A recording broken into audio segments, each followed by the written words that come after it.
proposing. And we're very much in favor of public-private or public-private partnerships. So it's very broad at this point in terms of how this is going to happen. Oops, that's it? I think so. So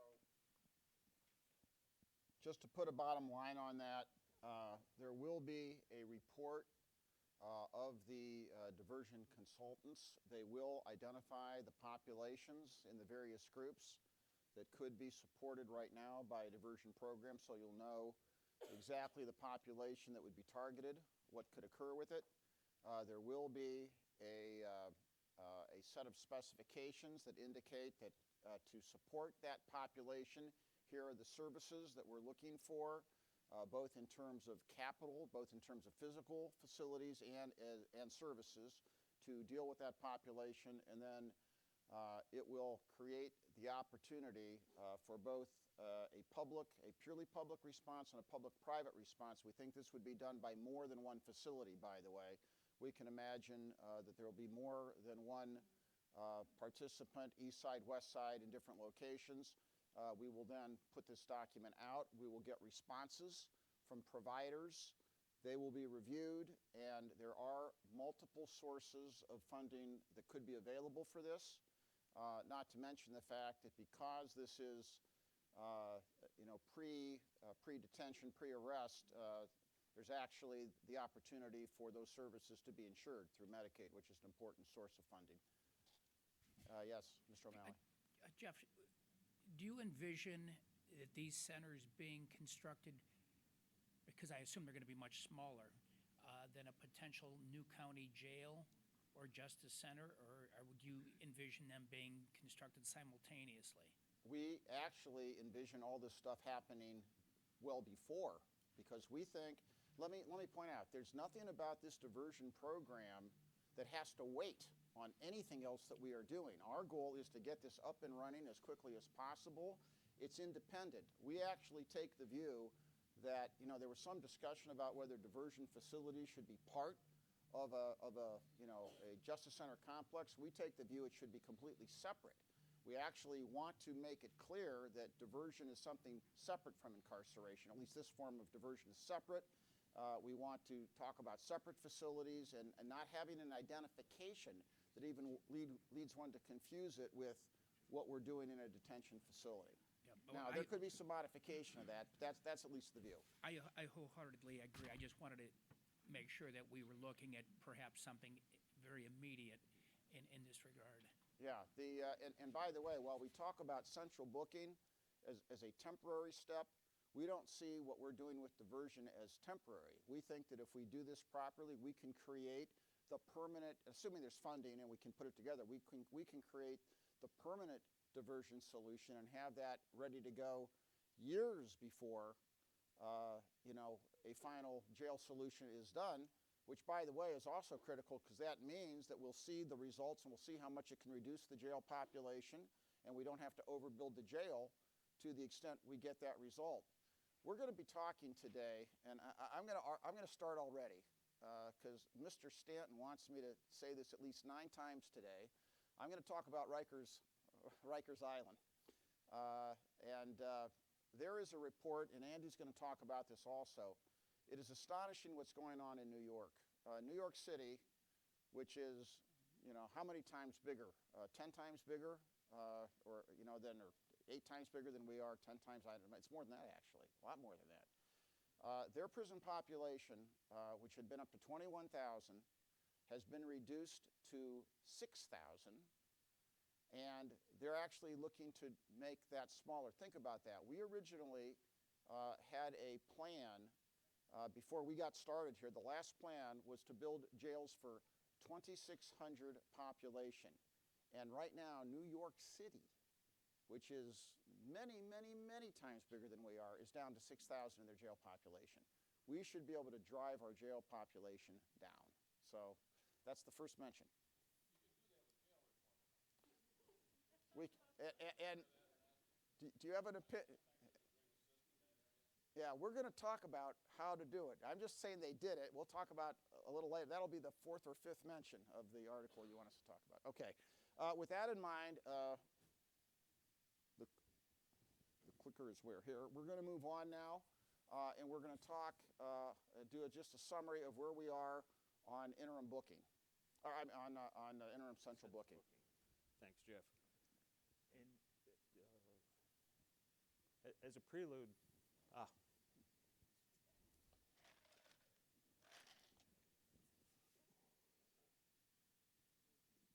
back up. Yes. As a prelude to this discussion, I think it's important to pick up on what Jeff just said. Both of these initiatives, diversion and central booking, were adopted by the steering committee when we said we were going to build capacity for 1,600 beds, which is really a day-to-day population of about 1,350, because we don't fill the jail 100%. So those were great initiatives by this group. And I think the group and the administration recognized that there's no reason to wait 5 years to do these things, that we can do them now. We can have more impact on offenders, on their families, on our communities, by treating people with dignity, respect, and providing treatment in lieu of simple incarceration. So that's why these projects are moving ahead so quickly. And probably not quickly enough for Mr. Budish and Mr. Mason, but we're doing everything we can. So as Mr. O'Malley talked about, diversion has no relationship to building a jail. There's been a lot of discussion about, well, do we build this and then we do this in the jail? No. The jail will provide extensive mental health treatment for people that have serious offenses and should be incarcerated for public safety. But if not, the goal is to do that in a community setting. So to kind of pick up on what Judy was saying, there's really 3 primary targeted groups. Pre-arrest. In other words, in lieu of arrest, I can take somebody somewhere for treatment off the street. And that comes from crisis intervention teams like the city's put in place. Judy didn't talk about it, but she's actually went to St. Vincent's to look at how many visits they've had by the police to take people to St. Vincent's rather than to jail. And one of the things we see as an immediate step is to actually expand crisis intervention to all the suburban police departments as well, once we have capacity up and operating. The second group will be folks that in lieu of arresting and taking to the jail, I can give an appearance ticket and take to treatment. So that, again, it's a non-arrest, non-jail, non-incarceration. The third group, as we talk about central booking, could be folks that are allowed ROR release with a condition that they participate in treatment. So this is really about non-jail capacity and something we put in place and can work for a long time. The other piece of this initiative that's always been talked about is a more robust central booking process. One that allows for good pretrial interviews. The city's done a great job with pretrial, even in the facilities we have, to reduce their population through pretrial investigations and release. The Common Pleas Court is looking at instituting it and even working with the city. Judge Russo, as I understand from talking to Dan and Greg, about how they could do more release. Having the public defender present, having perhaps more arraignment calendars a day, so that all this is targeted at assuring that jail capacity is used for those people that it needs to be used for the 2 primary reasons: public safety or to assure appearance at court. Otherwise, people would be in the community. So with that, the administration's asked us to find a way to do interim central booking to make this work now. And we had a workshop September 17th with, I bet we had 50 folks participate in that, Mike? To talk about what their staffing needs are, what their hours of operations would be, what their facility needs are. So that was really to get the ball rolling.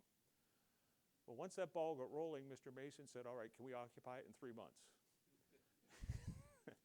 So what we're looking at doing is, in the basement, doing enhanced facilities for pre-admission processing.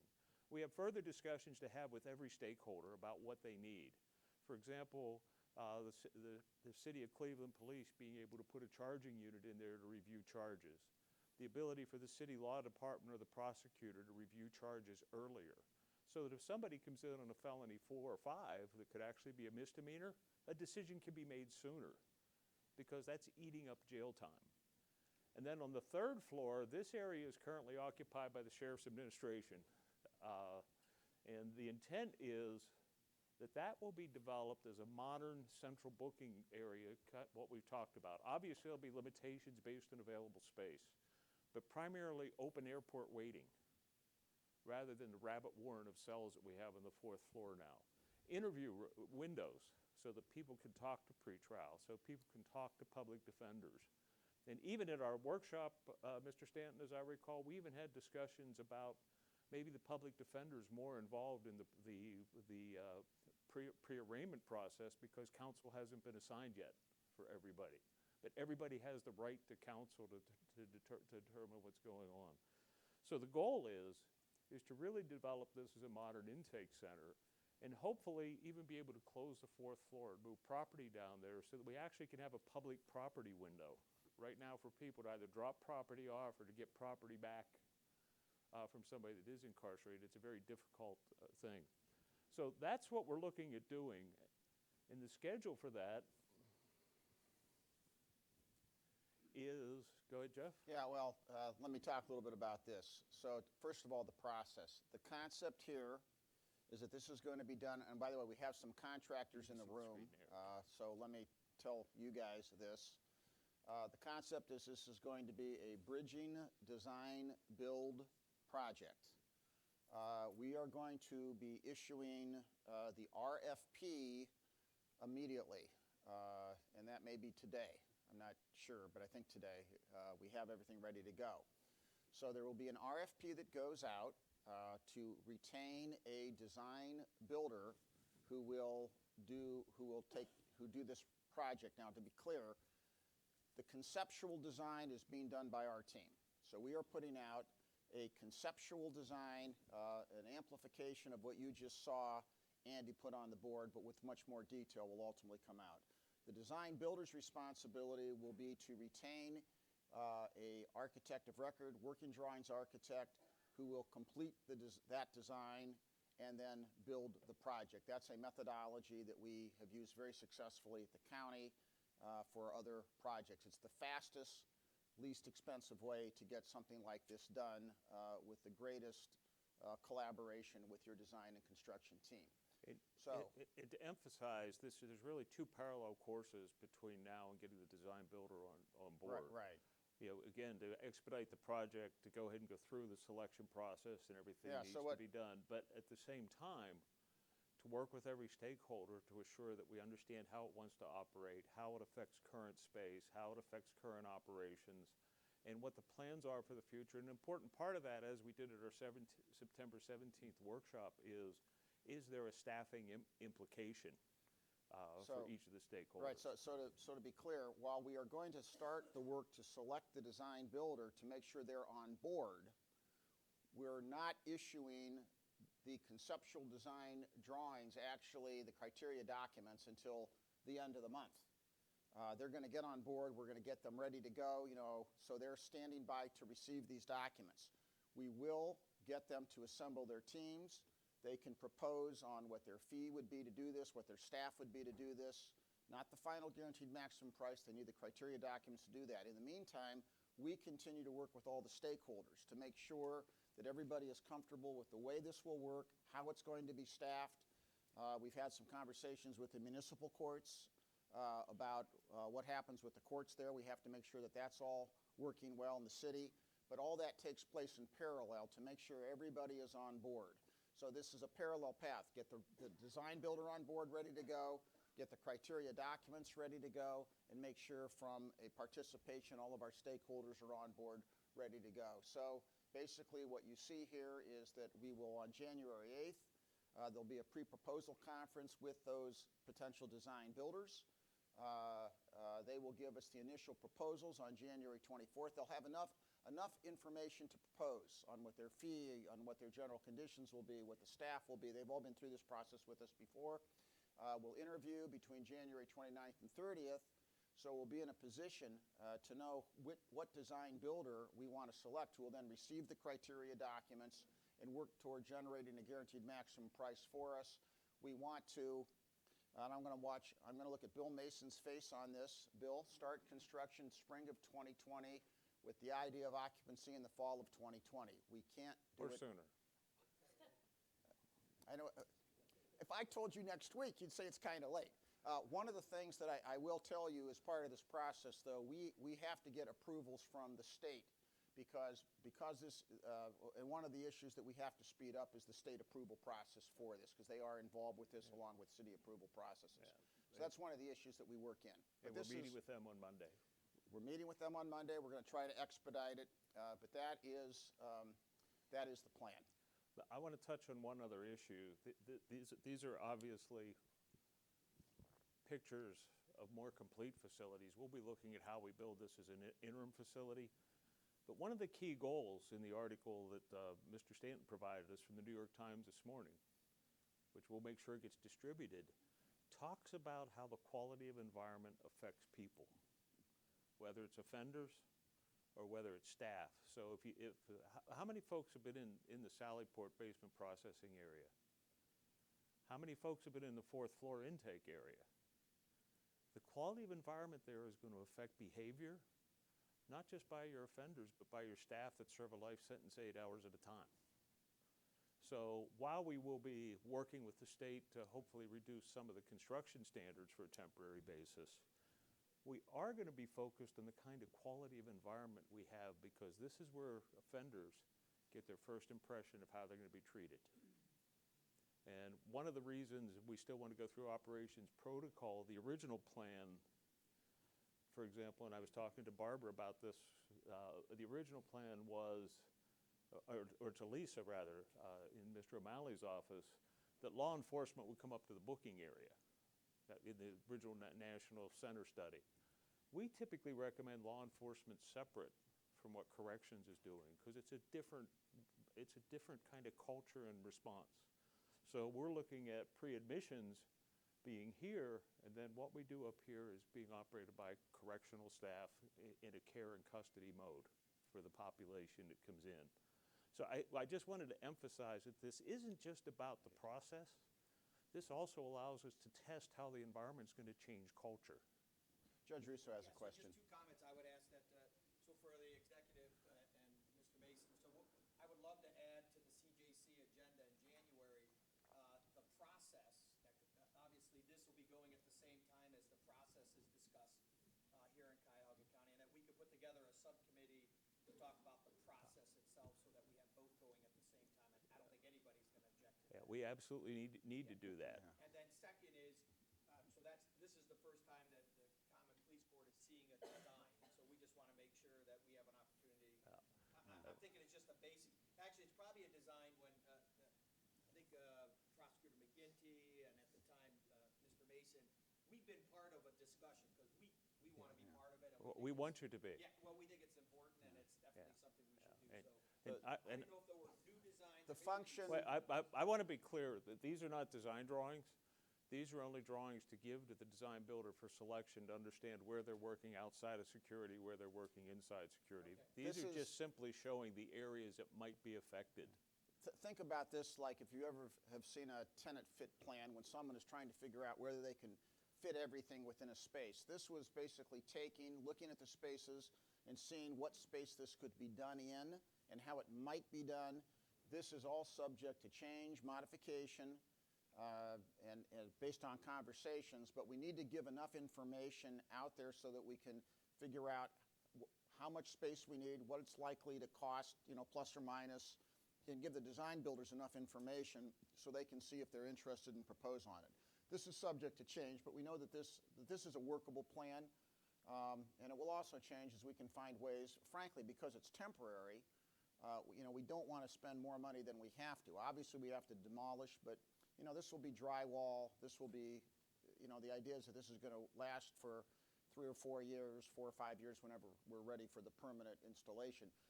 The other point I'm going to make, though, is the other great thing about this, just like diversion, just as we see how jail population is impacted, this is another way that in real time we see what the impact is so that we can see how well it works, we can modify it, and by the time we're ready for the permanent project.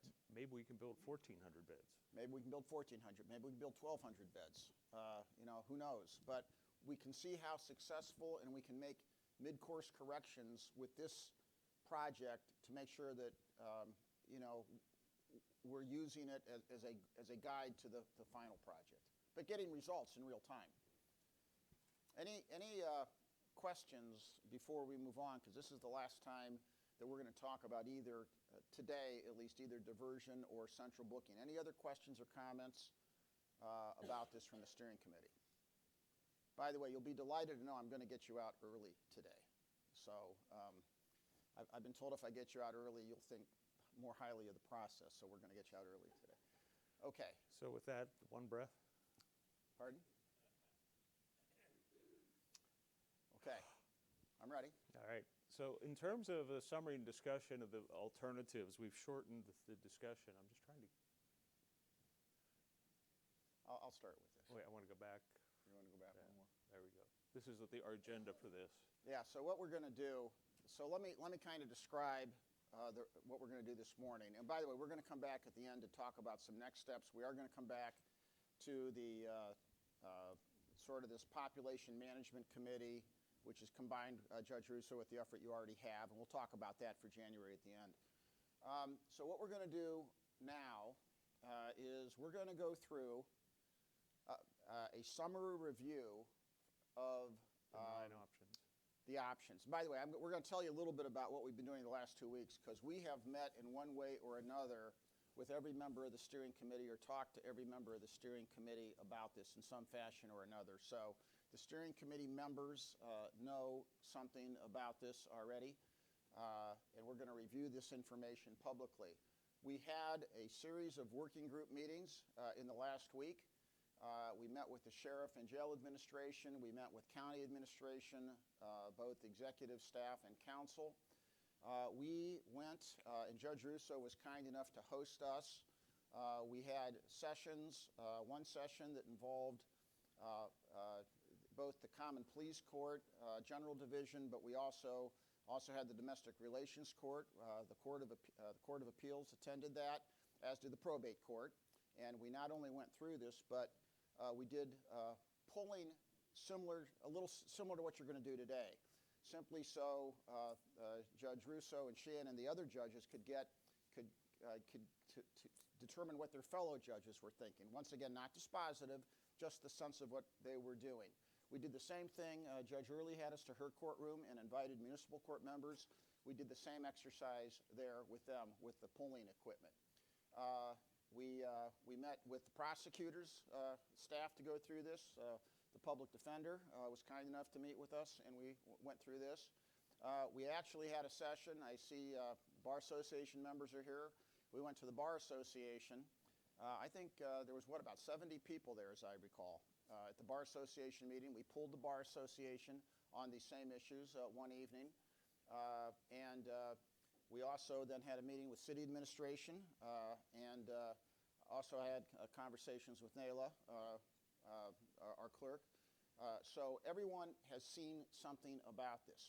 What's going to be new publicly today is much more in-depth information about cost and savings. We're going to get into that in a minute. So what we're going to do, we're going to start out, well, let's go ahead. We're going to start out with they'll figure it out. We're going to start out with the program. So you have all seen this before, and by the way, Andy and I are going to kind of talk through this back and forth, and we will interrupt each other. I will actually interrupt more than he interrupts, because that's what I do. We're keeping score. Don't even bother. I'm going to win. We're going to go back and forth through this. So I'm going to make a couple comments. I'm going to start out, and I'm going to talk about the courts. I'm going to let Andy come back to detention. On the courts, we know, because we've already established this, that we're talking about 53 courtrooms and 25 hearing rooms for 78 total litigation spaces. This right now, what this deals with is the Court of Common Pleas, the Municipal Court, and the Domestic Relations Court. We have participation today. Judge Russo is here. Thank you, Judge Russo. And we also have the Court of Appeals here. They're participating, listening, but right now this program does not include anything about their courtrooms. Once again, there's some givens here. This is driven by the number of judicial officers. The number of judicial officers is set by the state legislature, and if in fact that ever changes, our program changes. So it is based on the number of judicial officers. And we have no comment on the number of judicial officers. That's not within our purview. That's within the state legislature's purview. It assumes one courtroom per judge because we have the Rules of Superintendents, Appendix D, that states that every judge in the state of Ohio shall have his or her own courtroom. There's also considerations about those courtrooms that are set forth in the Rules of Superintendents. They say every courtroom shall be set for a jury. So there's a jury box in every courtroom, and every courtroom has a jury deliberation room. Those are set forth in the Rules of Superintendents. If that changes, we'll certainly talk to the courts about it, but those are the givens right now. We will ignore some things about the Rules of Superintendents. And I always like to mention this. It also says that every courtroom shall have a chalkboard, and it also says every courtroom shall have access to a pay telephone. We're going to ignore that. That's the basics. Now, why don't you just talk a minute about the square footage on this, then we'll move on to detention. But before I get into that, even in the Rules of Superintendents, domestic relations is agreed they do not need jury courtrooms for what they do or jury rooms. So there is flexibility by your courts in dealing with this.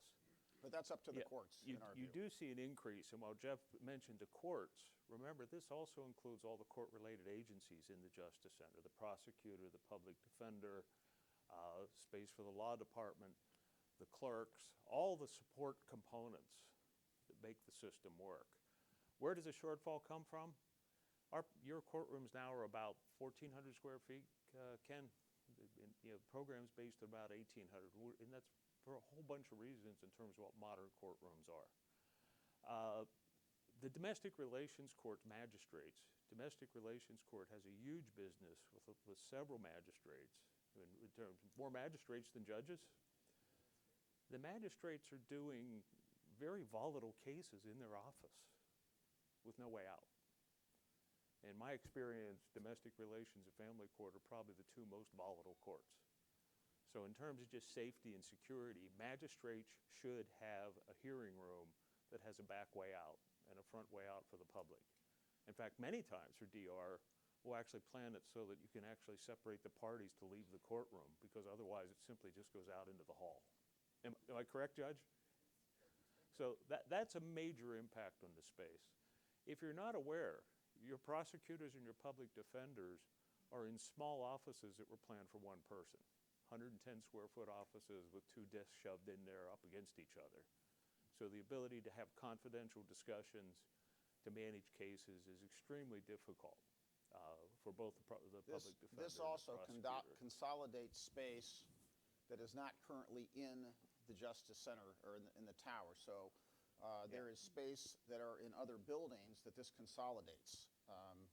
So this is not just the Domestic Relations Court, which is in the old courthouse, but we also have space in other buildings for our public defender and our prosecutor. And our probation functions. And our probation functions. So again, that's where that comes from. Our jail, we're looking at a rated capacity of 1,600 beds, but again, I emphasize that says an ADP of about 1,360. You try to keep 10 to 15% available for classification, maintenance, for separation. Which is important, because when we keep talking about a 1,600 person jail, we're actually talking about a target population of 1,350, because you target 85%. So to really plan for a 1,600 jail, you're really planning to get your population down to 1,350. And you see a tremendous increase in the area for the jail. A lot of that's based upon operations and service delivery. You'll see in a moment that in a modern jail, we try to bring all the services to the housing unit. Why? Because I have to pay to staff housing 24/7 all the time. Now, if I'm using someplace else for recreation, or someplace else for visiting, or someplace else for initial medical appearance, that costs me additional staff for movement, and it costs me additional staff to watch both places at once. Correct, Rhonda? So that's why you see the huge difference in our area here is really driven by service delivery and what we're trying to do. And you'll see in a moment how that affects operational costs, because as a follow-up to our last meeting, we got two questions. What does this mean in terms of operations? We're going to have to spend more? So we have that as an illustration. So we're increasing the jail by about 250,000 square feet. Also remember, as we ran this larger population in that jail, the kitchen is the kitchen. The medical area, which has been renovated, is still the medical area, while the demand for services is increased. So all of those things have been built into the program for the future. And then finally, the Sheriff's Administration, since a lot of Cuyahoga County is already incorporated, there's relatively flat growth. Most of this is 1 or 2 workstations in each area over time as programs change. So that takes us to almost 2 million square feet as a basis for programming. So 1,700, 1.7 million square, well, plus the sheriff's, yes, okay. well, also we got to do with building support, which That's will right. come out of the alternatives.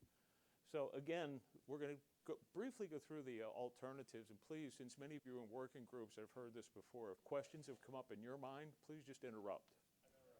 Yes, sir. If I could, the last meeting, it indicated that 352 mental health beds, 172 medical beds were projected for the new jail facility. I have no dispute with those numbers because they mean, I have no idea how that you came to that, and I don't question it. But with the diversion center suddenly being resurrected and hopefully being a reality in the near future, does that affect those numbers? Or is it so far outside the scope of, since you expanded, was it originally only going to be SMI that were in the diversion center, now we're expanding to opioid and detox? Doesn't that reduce the number of beds that would be necessary from a medical and or Mike, do you have the microphone, please? mental health standpoint?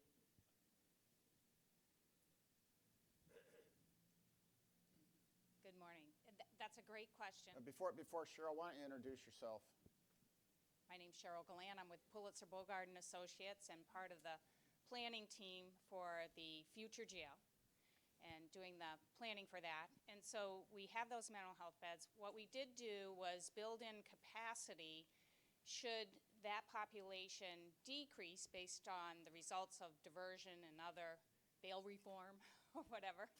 We have the ability, we've built in the ability to increase the capacity of those housing units and turn them into general population housing pods. So we are able to have flexibility in the designation of that housing. One of my concerns, however, is that if you have that capacity, but you don't need a portion of that for mental health or medical, it's unused capacity, is it not? Again, the concern is don't build a jail that's too large from a variety of standpoints. So we're going to come back to that in detail, and what you are raising is the question of flexibility. And as you know, this is a very critical issue. It gets into some of the things we'll talk about, including vertical versus horizontal jails and how you can build in flexibility for exactly what you're talking about. So we'll come back to that. It's a great question. And just one other comment. For now, and many of you have been through another round of reviews on the program from Dan Wiley on the court side, Cheryl and Curtis on the jail side. We're freezing the program as a basis for studying alternatives. Once we set a direction, we're going to come back and do a further refinement of that program. So again, the alternatives fit in 3 major groups, and a lot of this because of what we heard as we were going through the early system assessment studies and everything else. What if we just stay where we're at? Can we expand, renovate, or replace where we're at? And we're going to add some information to you today on that. And what we're trying to provide is objective information, not a biased approach, because whatever you guys decide you want us to study and develop, that's what we'll do. What if we relocated the jail and then stayed on the existing site? For the courthouse. For the courts and related agencies. And related agencies. It's not just the courts. If you really look at the system, there's a lot of other people that support the courts and what goes on in the courts. And then finally, what if we developed new jail and new court and jail facilities on a new site as a combined facility or on separate sites? So that's where the range of 9 alternatives come from. So one of the questions that we got as a follow-up to our last presentation is why does Jail 1 have to be replaced? Why can't we just continue to use it? Well, it's operationally inefficient. We'll illustrate that in a moment. Its basic planning is based on excessive inmate movement. That's how the building was planned. The physical condition from the study in 2014. And that study, once again, demonstrated that even if you didn't change anything programmatically, so you still would have all the problems we're going to talk about, it would cost about 50% of the value of that building just to fix the mechanical, electrical, plumbing, leaks. So just the act of fixing it to make it it'll still be a non-functional building, but at least the systems would work, would cost half the value of the building. It would not address any of the operational issues. Lack of space for the community programs, for visiting, and for support functions. Also, we would point out that Jail 2, while the housing units are a bit larger, is still going to require major renovations to continue in service. So why Jail 1? This is a typical housing plan for Jail 1. There's 8 housing units per floor. They were planned with 24 cells each. As you've had to deal with capacity needs, you've actually converted what were program rooms to multi-occupancy cells. So we have about 26, 28 folks in a housing unit. What that means is that you're basically doing 2 for 1. Ohio standards, as we put into the new program, allow 48 beds in a housing unit. So you're effectively staffing 2 for 1. And when you think about jail housing, it's not just that one person that's in there. That one person needs to be staffed 24 hours a day, 7 days a week. So that one position equates to 5 people. So doubling the housing for Jail 1 adds 5 people per housing unit. It effectively doubles the required housing for direct supervision. Before you say that, this is all structural.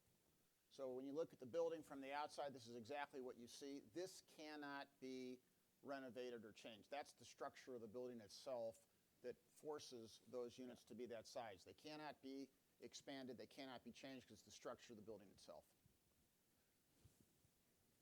And then the other issue is all the movement. Recreation only exists on the 7th and 9th floors, which means anytime I take an offender for recreation, and I must take them for recreation, offer recreation daily. I have people in housing that decide not to go to recreation, so guess what? That staff has to stay in housing. Now somebody has to escort whoever wants to take advantage of recreation to recreation and supervise them while they're there.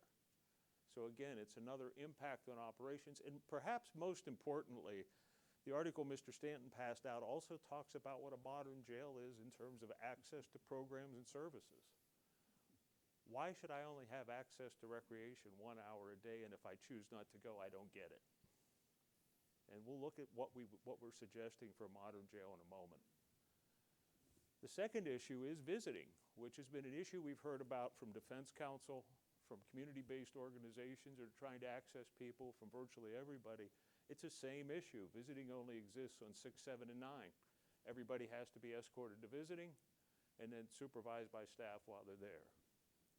And then finally, medical is only on the 6th floor. The counties did a great job of the renovation for medical to help solve that problem, but everybody has to go there even for basic sick call. So that's, again, more movement, more supervision, more staffing. So once again, at every point in time, you have one person that has to be in that unit for direct supervision, and whereas there could be twice as many units for that same person, so that's one issue, times 24/7. That while that one person stays there, you have to have another person escorting for recreation, escorting here.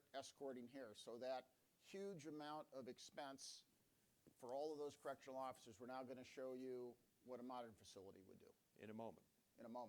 The This other is issue something is else. when Jail 2 was built, it's only connected on the 4th level, Okay. which means my movement in these 2 buildings is up and down and across. So when I want to move food from Jail 2 to Jail 1, It goes up to the 4th floor, it goes across, it goes up through jail 1. If I want to move laundry, it's the same thing. If I need emergency staff to respond to an emergency, and there are emergencies in the jail, and especially in direct supervision, we typically provide body alarms to people so that because you are in direct contact with offenders, to get people there, they've got to go down and across and back up. So there's also a major safety and security issue in having the 2 jails only connected on the 4th floor. So with that, this is what is in our program, and this is what's driving a big chunk of that area differential. Every housing unit has a rec area. Rather than saying you recreate from 9 to 10 on Tuesdays and we're going to move you there, the direct supervision officer can unlock that door in the morning and it's available. It also has a benefit that people can self-separate. I can reduce the apparent density because, again, we design these things pretty much as tight as we can to program. We don't give a lot of extra space. But now offenders have a choice to be outside, to be inside the day room, or to stay in their room. So that there's more choices. And this has been proven to reduce offender-on-offender violence and offender-on-staff violence because there's more activities. Right now in jail 1, there's not a whole lot to do when you're in housing. The second thing is every housing unit will have a medical exam room. And this will be a major change for Metro Health. Nurses will now go to the unit for sick call. And if it's simply an aspirin or a complaint or something that can be resolved there, Band-Aid, whatever, it'll be taken care of there.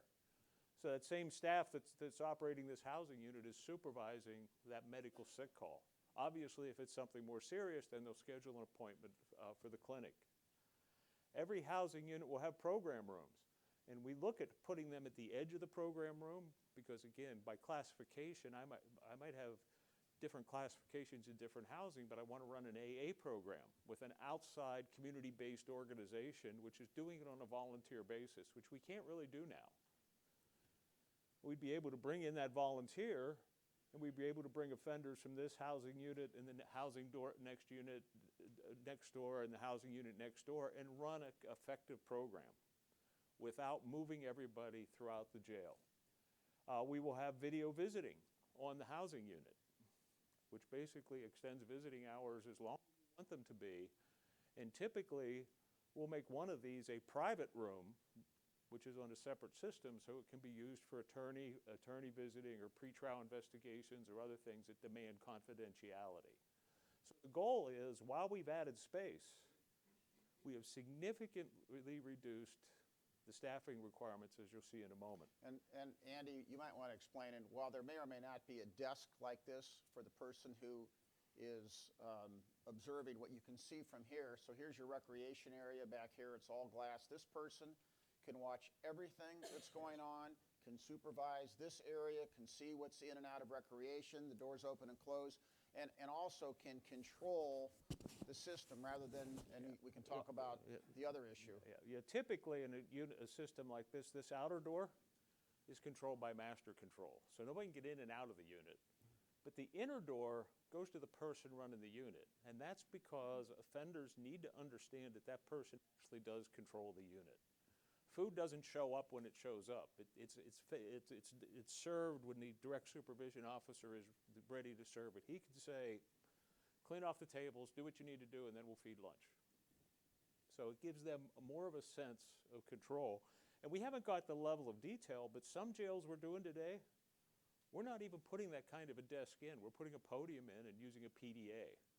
Because the goal is to have staff more involved in interpersonal relationships with the population for management.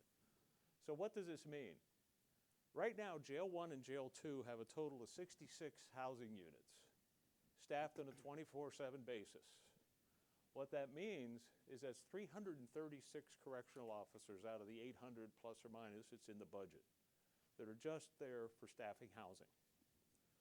We have an addition, we're proposing a total of 41 housing units.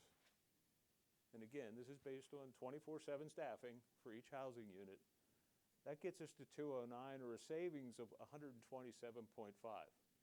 And conservatively, we use $75,000 a year for salary, benefits, overtime, everything that's driving costs. So it's a savings of $9.5 million. So just, once again, just going from the current inefficient Jail 1 on this one to a replacement of that jail, that saving alone on housing staffing would be $9.56 million a year. But there's more. Yeah. Jail 2 specifically has housing control rooms on each floor. Where I talked about how we want the staff inside to operate things, here it's operated by a control room on the floor, which is also staffed 24/7. Jail 1 also has control rooms, though they don't quite have as much electronics, because most of Jail 1, by the way, is mechanical locks in terms of actually unlocking. And we really don't do that much today, especially in terms of emergency release in case of a fire or a problem. We want to be able to pop doors and move the population, because we are responsible for those folks in a fire or an emergency. So if we look at that, and we look at our net savings for all these control rooms, it's another 68.8 positions, or about $5.1 million. And this is really just by moving from what we have to a more modern jail and a more modern operational philosophy. There's going to be a huge amount of changes to work through with the staff as this project would proceed to design and construction. Hold on, Judge Russo has a question. Just a question on your visitation, video and in person. For each housing unit, is that, there's not a separate place to go visit, or is there? Is my question. Is it only in each housing unit? There will be some separate places for contact visiting, because the defense bar in many cases wants a contact visit.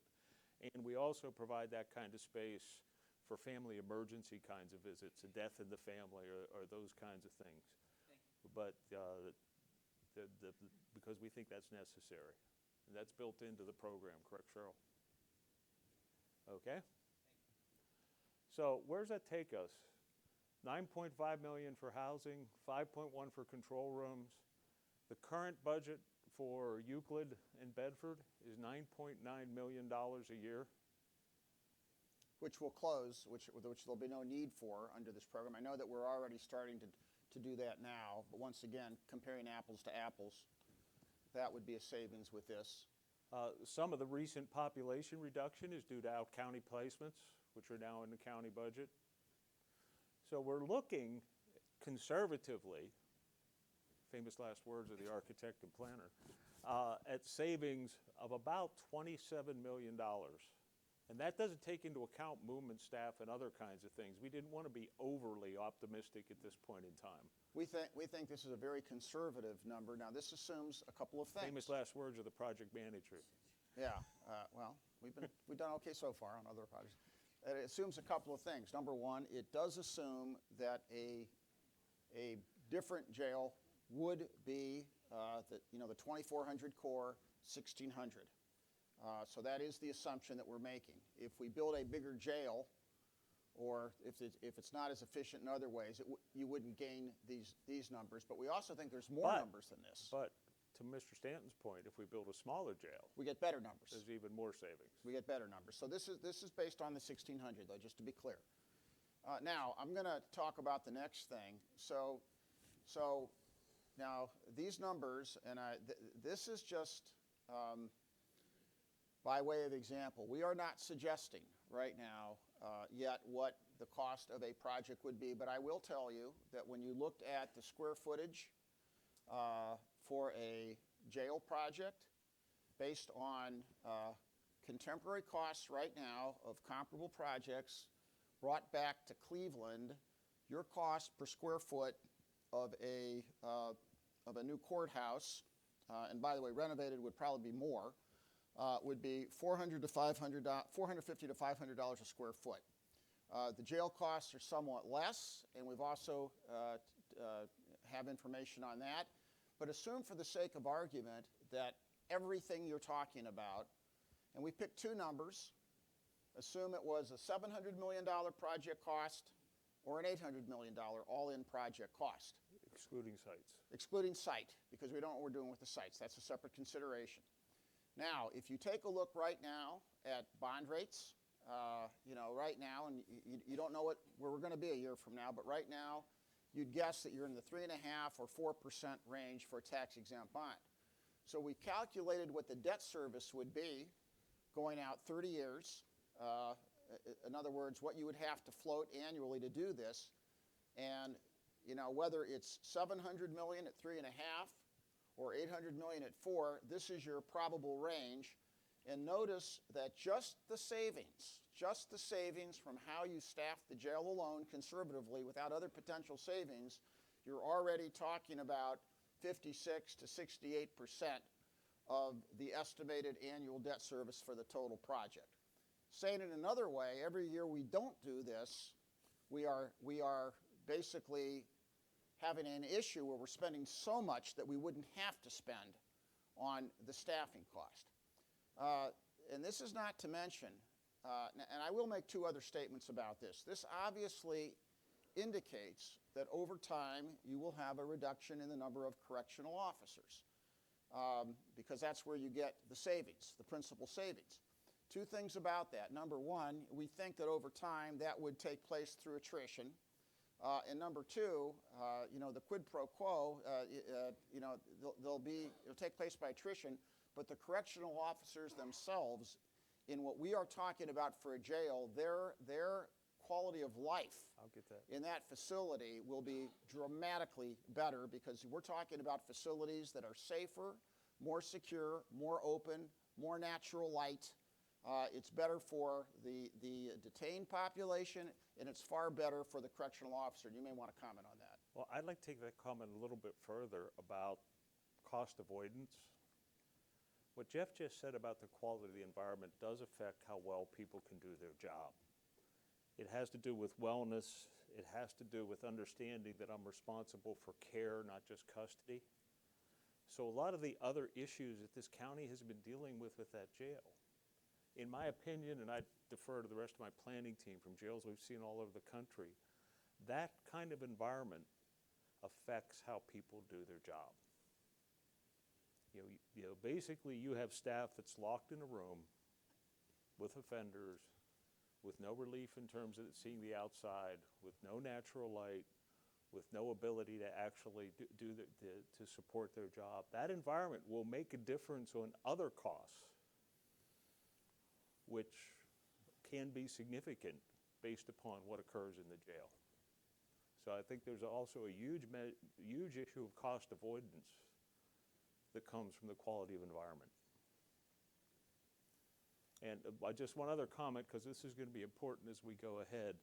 This pro forma is based upon new construction, because now that's all we know to use as a basis, cost per square foot, new construction.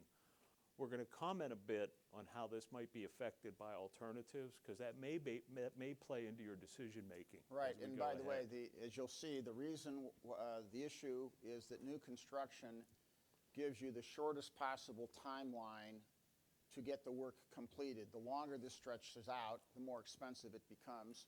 And also, there's other issues of cost with renovation that could drive up costs if you're trying to get to the same programmatic solution. We'll talk about that. And I've actually ran a couple of those numbers. That's right. All right, so with that, let's look at the options to stay on the existing site. And we look at one of these, the other ones are somewhat repetitive, so we'll spend some time on the first one, which in my mind has a fatal flaw in that it does not include new space for domestic relations. But this was developed just based on what if we keep everything we have. So maximum reuse is everything we have, then maximum reuse with domestic relations. In other words, we would not continue to use the old courthouse for domestic relations. Partial reuse, which means basically the PAB would be torn down along with some other things. And then full replacement on site. Because again, the questions, yes, Judge? Andy, I just wonder, you're able to do the knock down jail one and look at the cost for the jail. Can you do that for the Justice Center? Can you use the terms must be replaced at a savings of this or major renovations at a saving? Can you do that it would be definitive with those dollar amounts that you use? Because that jumps right off, the page at you. It's Well, the obvious thing that needs to be done. Again, for construction, we just use cost per square foot. We didn't really analyze it. Our reasons for tearing the jail down are operational and operational costs. Okay. We did not want to make an early decision on whether we should or should not keep the courthouse, because that's not what we've heard from you all, that you wanted that on the table as an option. But if you could say to us that, just like you do with the jail, that the cost savings on efficiencies on a renovated building far exceed those of, or pay the debt off. Judge? Wait, I got. Here's what I can tell you. All of these options, as you've seen in our working group, require the courthouse to be delayed. You know, simply because you got to do the jail, da-da-da-da. Go ahead. What what we're going to do with every one of these options, and I'll be pretty pointed about this.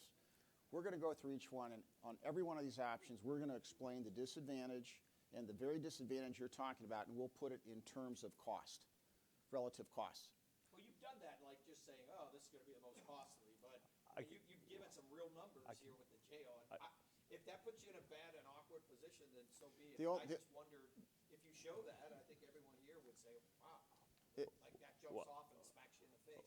We can offer you our opinion, but we've been trying to be completely objective to allow the steering committee to make the decision the steering committee needs to make. Yeah. I have. Watch it. Okay. Yes, sir. So far, all I've heard about the old courthouse is two things. One, if the courts want to stay there, you know, that's fine. But my question is that now that you've come up with a number of $500 a square foot, however, there's three courts there: the domestic, the probate, and the Court of Appeals. So for however many 100,000 square feet that is, even if it's 100,000 square feet, that translates into $50 million. Nobody's mentioned anything. If the three courts decided not to go, would that $50 million be able to add some technology and some security and some modifications to the old courthouse to make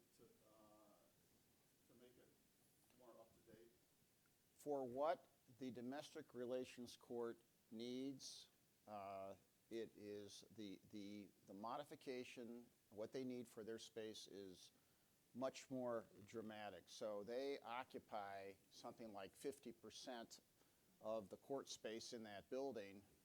And, you know, if we were not going to programmatically do things to assist the domestic relations court, yeah, if we didn't do anything about it, you would have money to spend on technology, et cetera. That's just, all that is reducing the square footage and then spending the money someplace else. There's going to be additional space there if the visiting judges that use courtrooms there now are, for the common pleas court, are moved back to the whatever building they should be in. There would be additional space to use. We don't have Dan here who's analyzed this. Do you want to comment on this? We have done no analysis on the old courthouse. Yeah, we don't. We have not, because we have made the assumption right now. We have done the analysis for what occurs with the domestic relations court. We have not done the analysis of the old courthouse itself, and I want to be cautious about talking about that. For all the judges that are in the courthouse, I think to be able to make a real informed decision, instead of just saying you can stay where you are with nothing or move to a new facility, and then your second point is, well, the building's going to be there anyway. It's not going to be demolished. It's going to be used for something, so it has to have repairs and upkeep no matter what it's going to be. Why don't we have an alternative of, X amount of dollars that can be used to renovate that courthouse? We know how much would have to be spent in that building alone to take care of the domestic relations court needs. Actually, that I That will we comment know. on, because domestic judge. If the domestic relations court stayed in the old courthouse, you would give the 19 magistrates that currently work in their offices hearing rooms? I don't think there's the space to do that. My comment would be, In my domestic well, violence department, yeah, the victims of domestic violence. We Go ahead. My comment would be, though we've included that, because somebody might have asked us to look at it, I can pretty much say categorically from working on buildings like that, like the Philadelphia City Hall, that you cannot fully solve the safety and security and private circulation issues in that building. And that's, I think, the assumption the domestic relations court makes, is that Yeah. we have safety security. Yeah, we'd be willing to look at it, Dan- but I'm Dan pretty is- sure we'd fail on that Yeah, one. Dan- You haven't even looked at it. No, Dan has looked at it. He's just not here. No, we have not. We have Well, not done he's- anything on He's made the alternative. assumption. Yeah, but from our experience, Okay. where's Ken Jandora?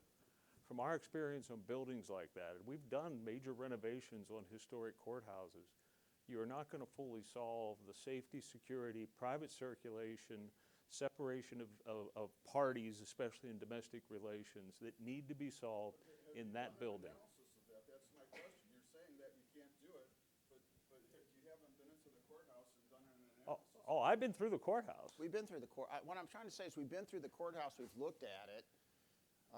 Is there a precise study? We haven't done a precise study that we can give you. I don't know if you guys want us, and I'm Do you a have a little couple cautious to examples talk you can about speak this to? right now because we Philadelphia City Hall is one that came to oh, mind. just Yeah, Baltimore, we did it. right. Yeah. Would like to know if any money could be allocated over there that would be saved by not moving across the street, that's all. I mean, if that's $50 million, that's a lot of money. Well, again, I can tell you from experience, I just talked to Ken, the work we did in Baltimore and their historic courthouse, in Philadelphia at City Hall. To solve the safety and security issues, it's not going to occur. Probate in Court of Appeals doesn't have the same issues we deal with in domestic relations. And again, we were focused on domestic relations because they had opted to be part of what was being looked at. We have not looked at probate or Court of Appeals or at the building.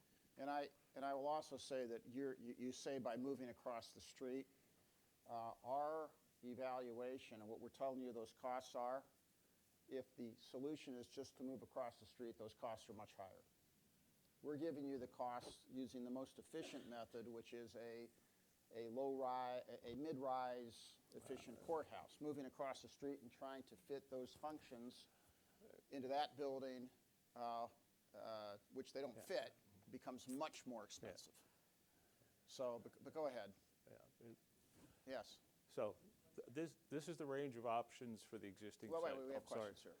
So I happen to think the judge is raising a good point, and I'd like to see if we can, because it makes sense that the judges would want to see if they're even going to consider coming over to the new, whatever it is. They would want to see those numbers. So if we could get them an analysis, that would be helpful. How long would it take to get that evaluation? Well, here, I'm going to turn this off while I ask you how long it would take. Are you asking?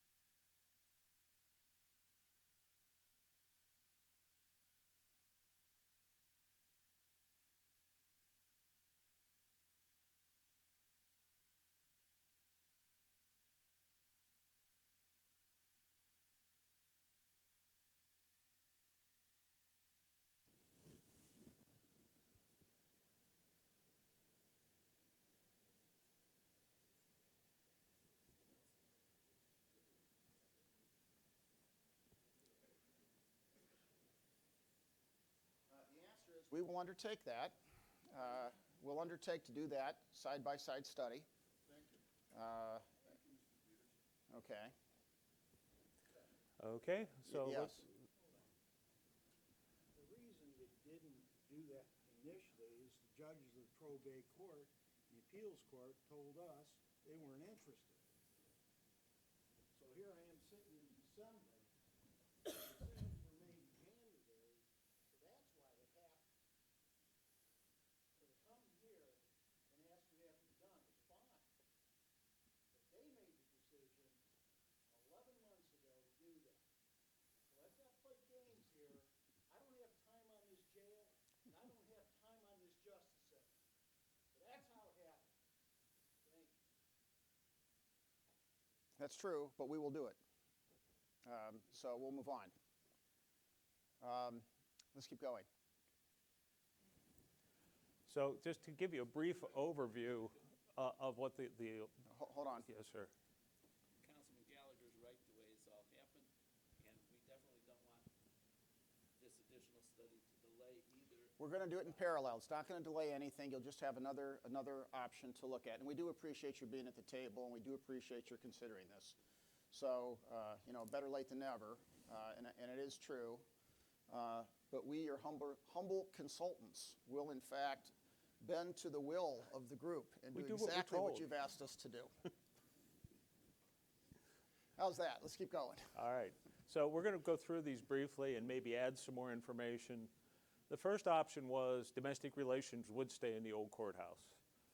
So phase one, because jail one, if we're staying on the site, we need to replace jail one. The blue block's about the size of that mass. We need a site in proximity to jail 2 so they can be interconnected. They can't be two separate facilities or we'll be driving up operational costs, which probably limits us to something in this area for a site. Jail 2 would have to be built in all probability by a bigger site with the expansion built in via shell space, so that becomes an added cost to keep the jail downtown. So after we build jail 1, or the replacement, we would tear down jail 1, do courts expansion, and then come back and do phased renovation of this complex.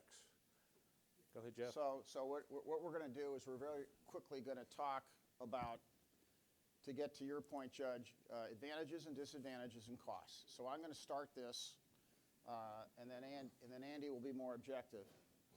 So number one, anything that we do you're going to see different options, but anything we do on the site would involve, you have to knock down jail 1. So you're either going to build a new jail to replace jail 1, or you're even going to see the possibility of replacing jail 1 and jail 2. That mass, and Steve Litt is here, that is not a design, but that blue box represents the volume that you would have to somehow put to take the functions of jail 1. Excuse me for being in front. You only have a couple of options here. You have the option, because you have to connect it, you would have to have a parcel there or a parcel there to put that there. That is a vertical jail.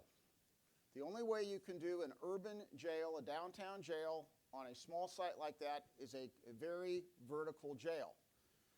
As soon as you do the vertical jail, so there's a couple things I want you to know about a vertical jail. Number one, if in fact you were building to keep this programmatically consistent, if you built a vertical jail for $1,600, which is the equivalent of what we're talking about with a horizontal jail, that cost goes up something like 15 to 20% base as the increased cost. Why is that? These are very, very heavy buildings.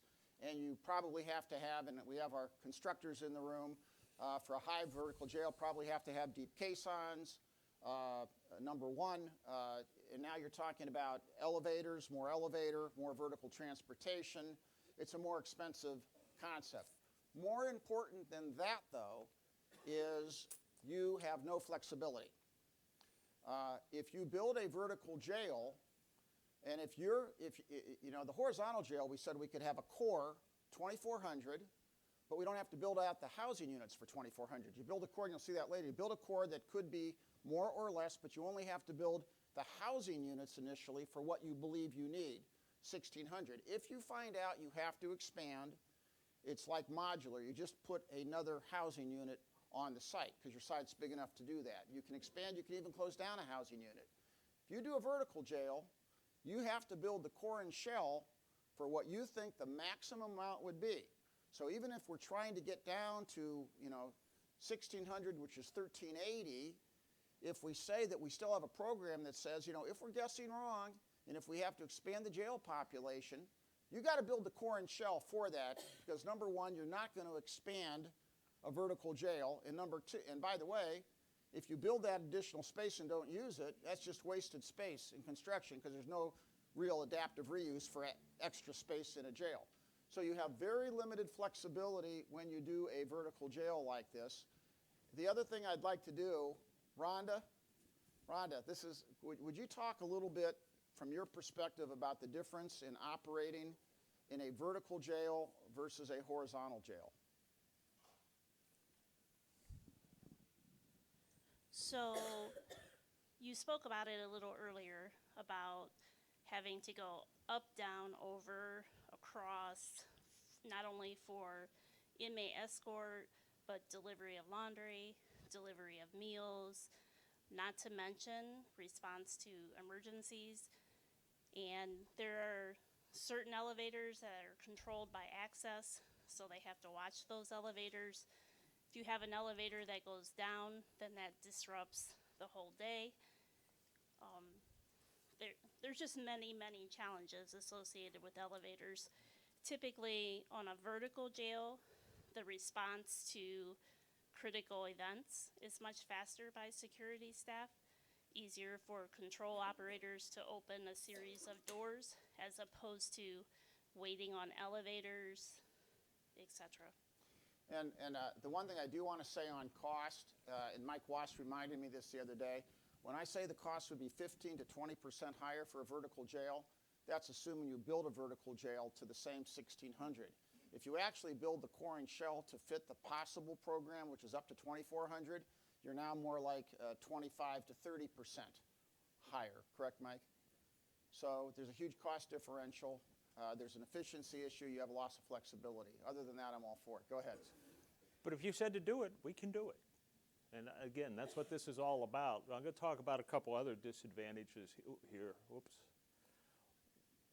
One, disruption of operations. Remember, these buildings sit on 2 levels of parking. So if we rebuild on site at all, we're not just taking the building down, we're taking all that parking out. There's probably a cost from disruption of operations when Judge Russo calls us and says, I can't hear in my courtroom, we got to stop. I mean, that will occur. The biggest issue to me is this option keeps domestic relations in the old courthouse. And from a safety, security, the business of that court, the fact the magistrates don't have hearing rooms that are safe and secure, that's a huge, in my mind, deficiency of this Although option. we will study that and see what else would be involved. The courthouse cannot proceed until the jail's complete. Any option that does this, and Judge Russo, this was the comment I was going to make. I ran the numbers. Right now, escalation's running around 6% a year.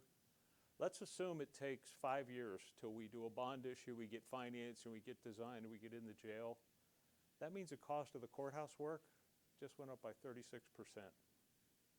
So if we're at $300 million for the courthouse, that delay, just escalation, is $100 million. And that's, by the way, that's construction costs. What you're also expanding the time that all of your soft costs stretch out. It's actually even bigger than that.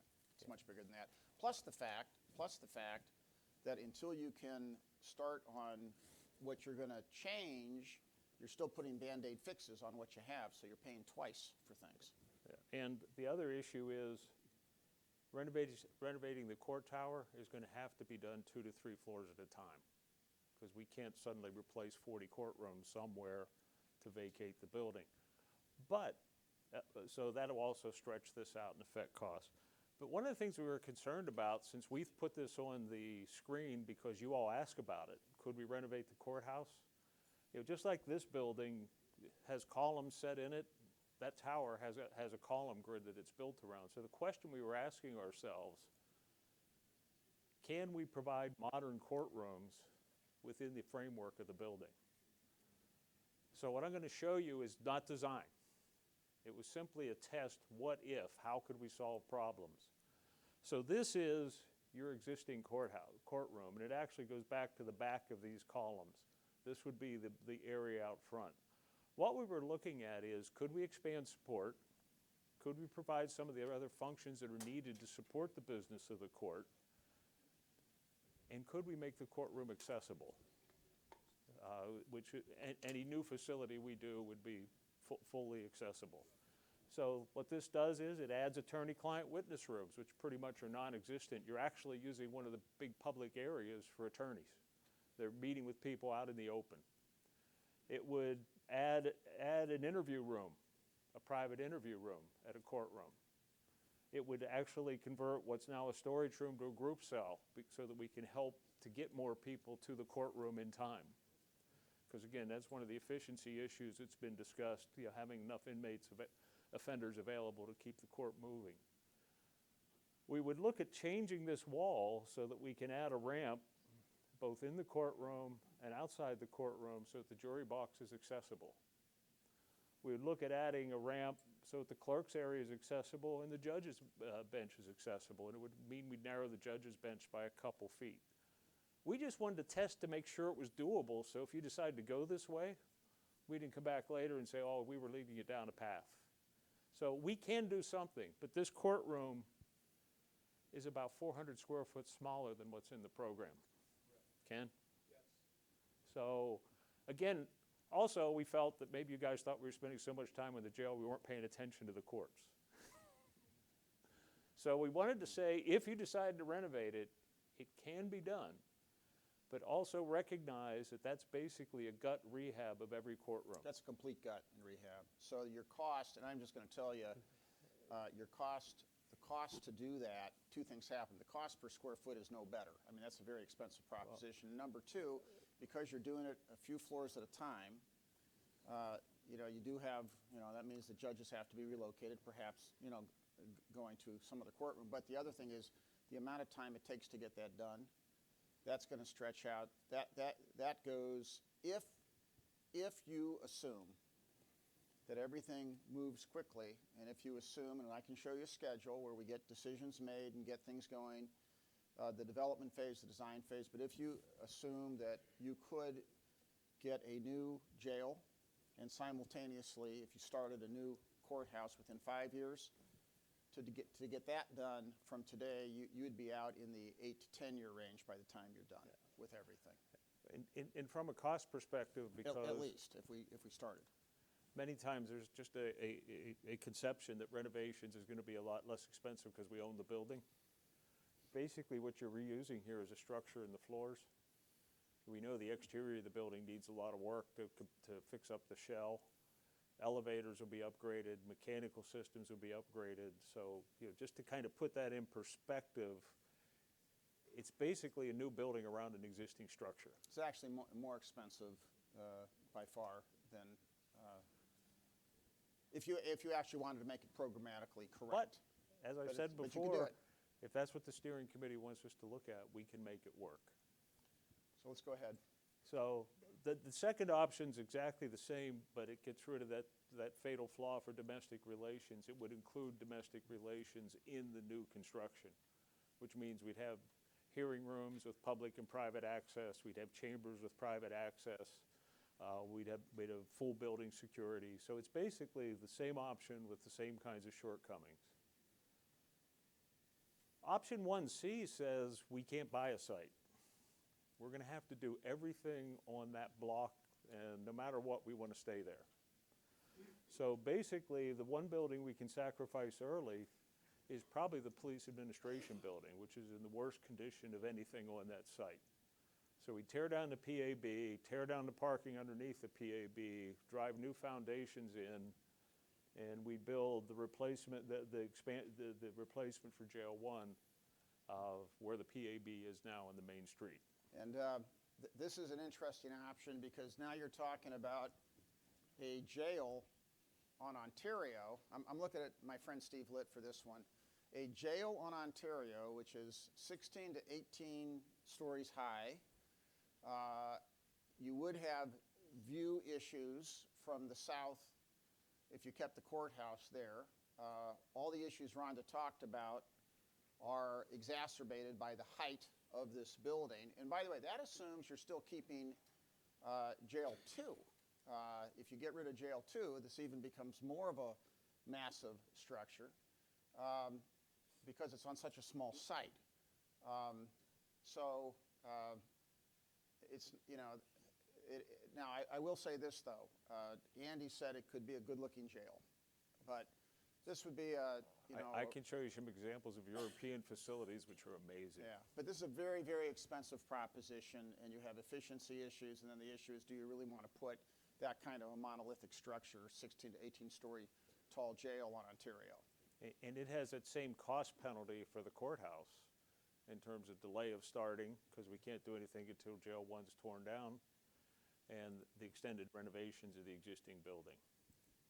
And then the last option would be we simply we do a phased replacement of everything on the site. We replace jail 1 and jail 2 in a new jail building where the PAB is.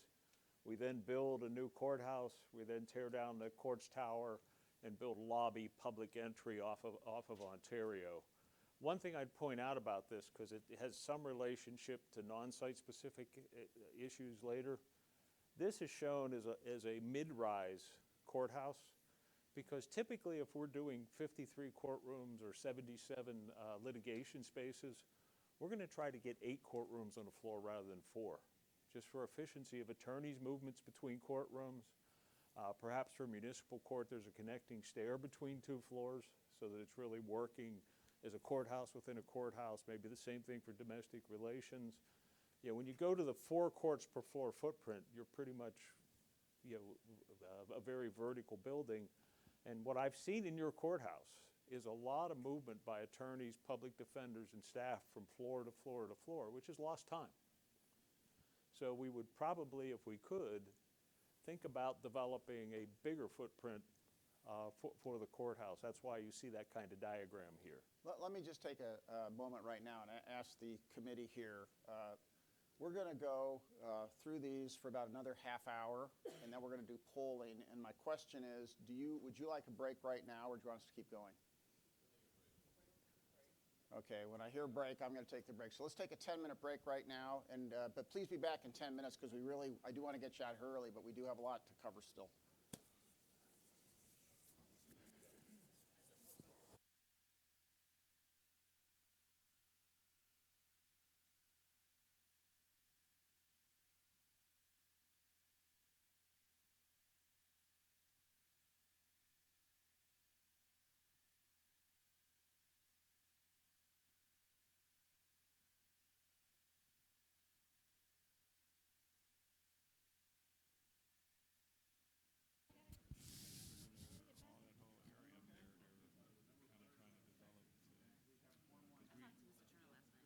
Oh, did you finally? Good. I'm glad. 7 or 9. Trying to get him to write a letter was like, come on. Originally 7, you said 9. Right.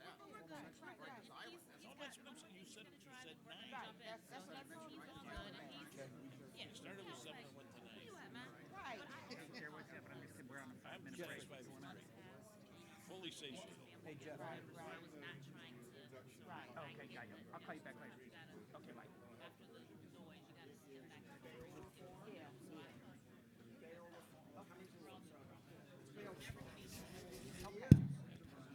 We can go to a tailgate beforehand, Mr. Conti has, and then go up to the clubhouse area, or we can just go up to the clubhouse at game time and stay for a little bit and leave, period. Whatever you track with us. Hey, Yeah.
So that much, but, yeah, you know,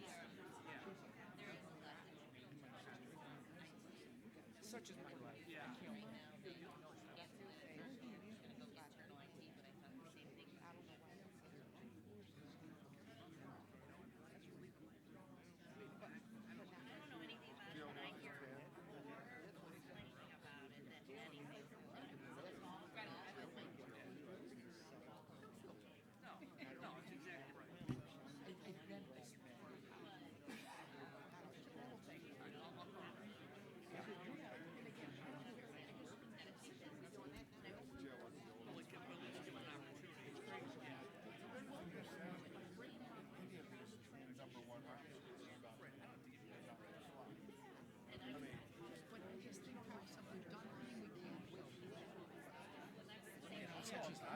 What are you gonna do if it happens? It happens. Honestly, I don't think Matt's gonna wanna go in that direction. Yeah. Let me call Rebecca.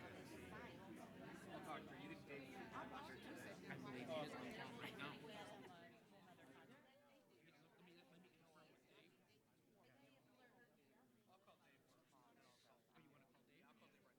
Dave. Yeah, but that's what happened.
We're going to start in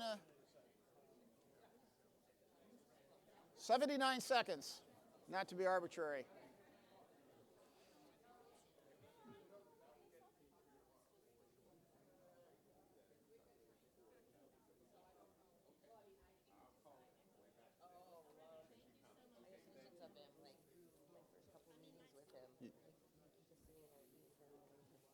If we could please get back.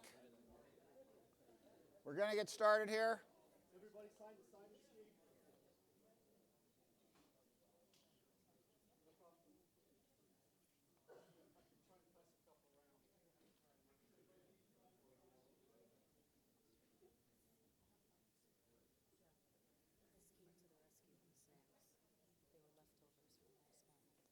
Okay.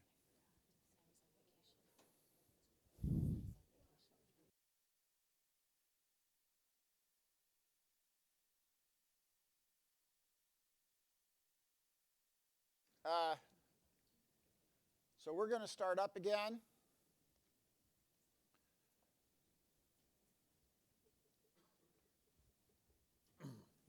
So our second set of options were still based upon things that have been discussed that the courthouse wants to stay in the current site. But what this suggests is we would actually build a remote jail, whether that is 2 miles, 3 miles, 4 miles, but it would not be connected to the courthouse. So we really looked at two options. One, new remote jail and renovate.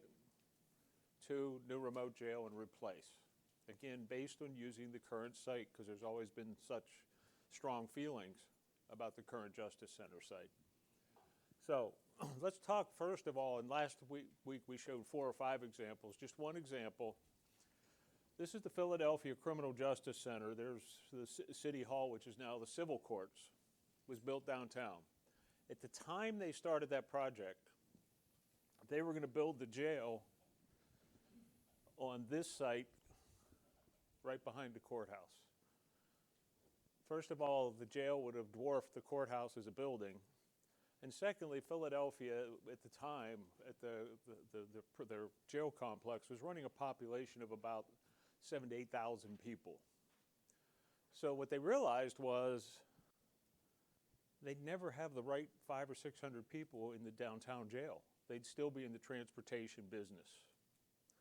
So they made the decision, and I also point out this is something else we've talked about. This project had 3 pieces: a new criminal courthouse, a new jail, and a robust data management system, which we've talked about. So this is very similar to what we've talked about here. So they made the decision to place the jail about 10 miles away, about a 20-minute bus trip. The courthouse in the lower level, the sub-basement level, has holding for 600 offenders. They basically run buses that gets everybody to the jail by 8 a.m. in the morning and into holding. That holding area also has a large visiting area so that either public defenders or defense counsel that needs to see somebody can meet right at the holding area in the sub-basement. Then what they do is, as 60 or 70 offenders finish up for the day, they take them back to the main jail. So it's been done in a lot of places. We showed Lexington, I think, the last meeting. We showed Maricopa County. A lot of counties make the decision that the jail is not the best use of downtown land. And it also allowed, as Jeff will point out, I'm sure later, for flexibility in how you build it and expand it.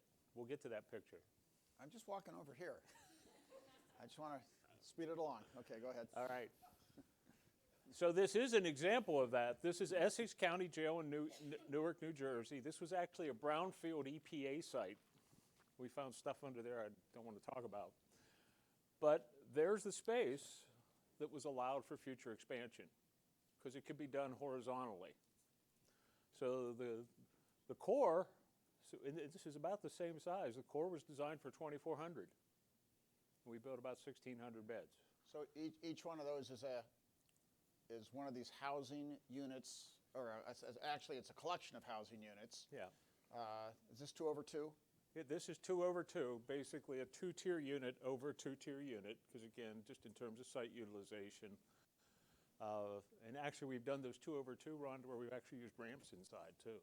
So, And so and obviously you could build the additional unit if you need it. And frankly, you could decommission a unit without much of an impact. You can't do that in a vertical building very easily.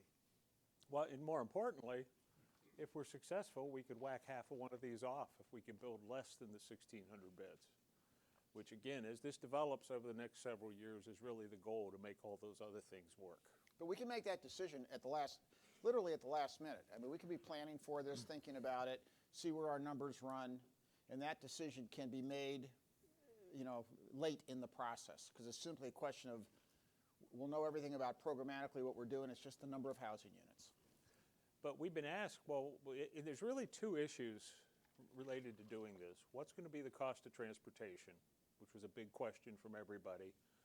And from the court's perspective, all the court's perspectives, common pleas, general, and municipal, will my offenders be there on time? So the first thing we did is, what's the potential transportation cost? Well, if we build central holding in the jail, in the courthouse, for a couple hundred offenders, we got to staff that. Right now, we are using 8.4 FTEs to staff what is the bullpen.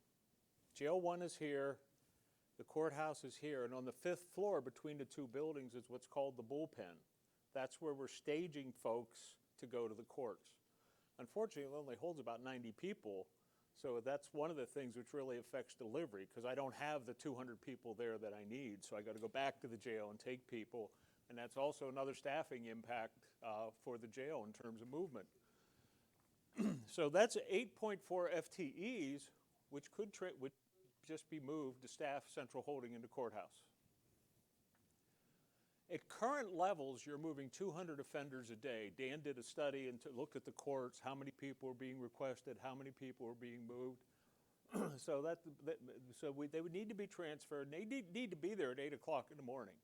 We have worked with jurisdictions that have went to multiple calendars where they have a lot of movement, but we're not dealing with that great a number of folks. And we would also point out, it's highly probable that number will go down.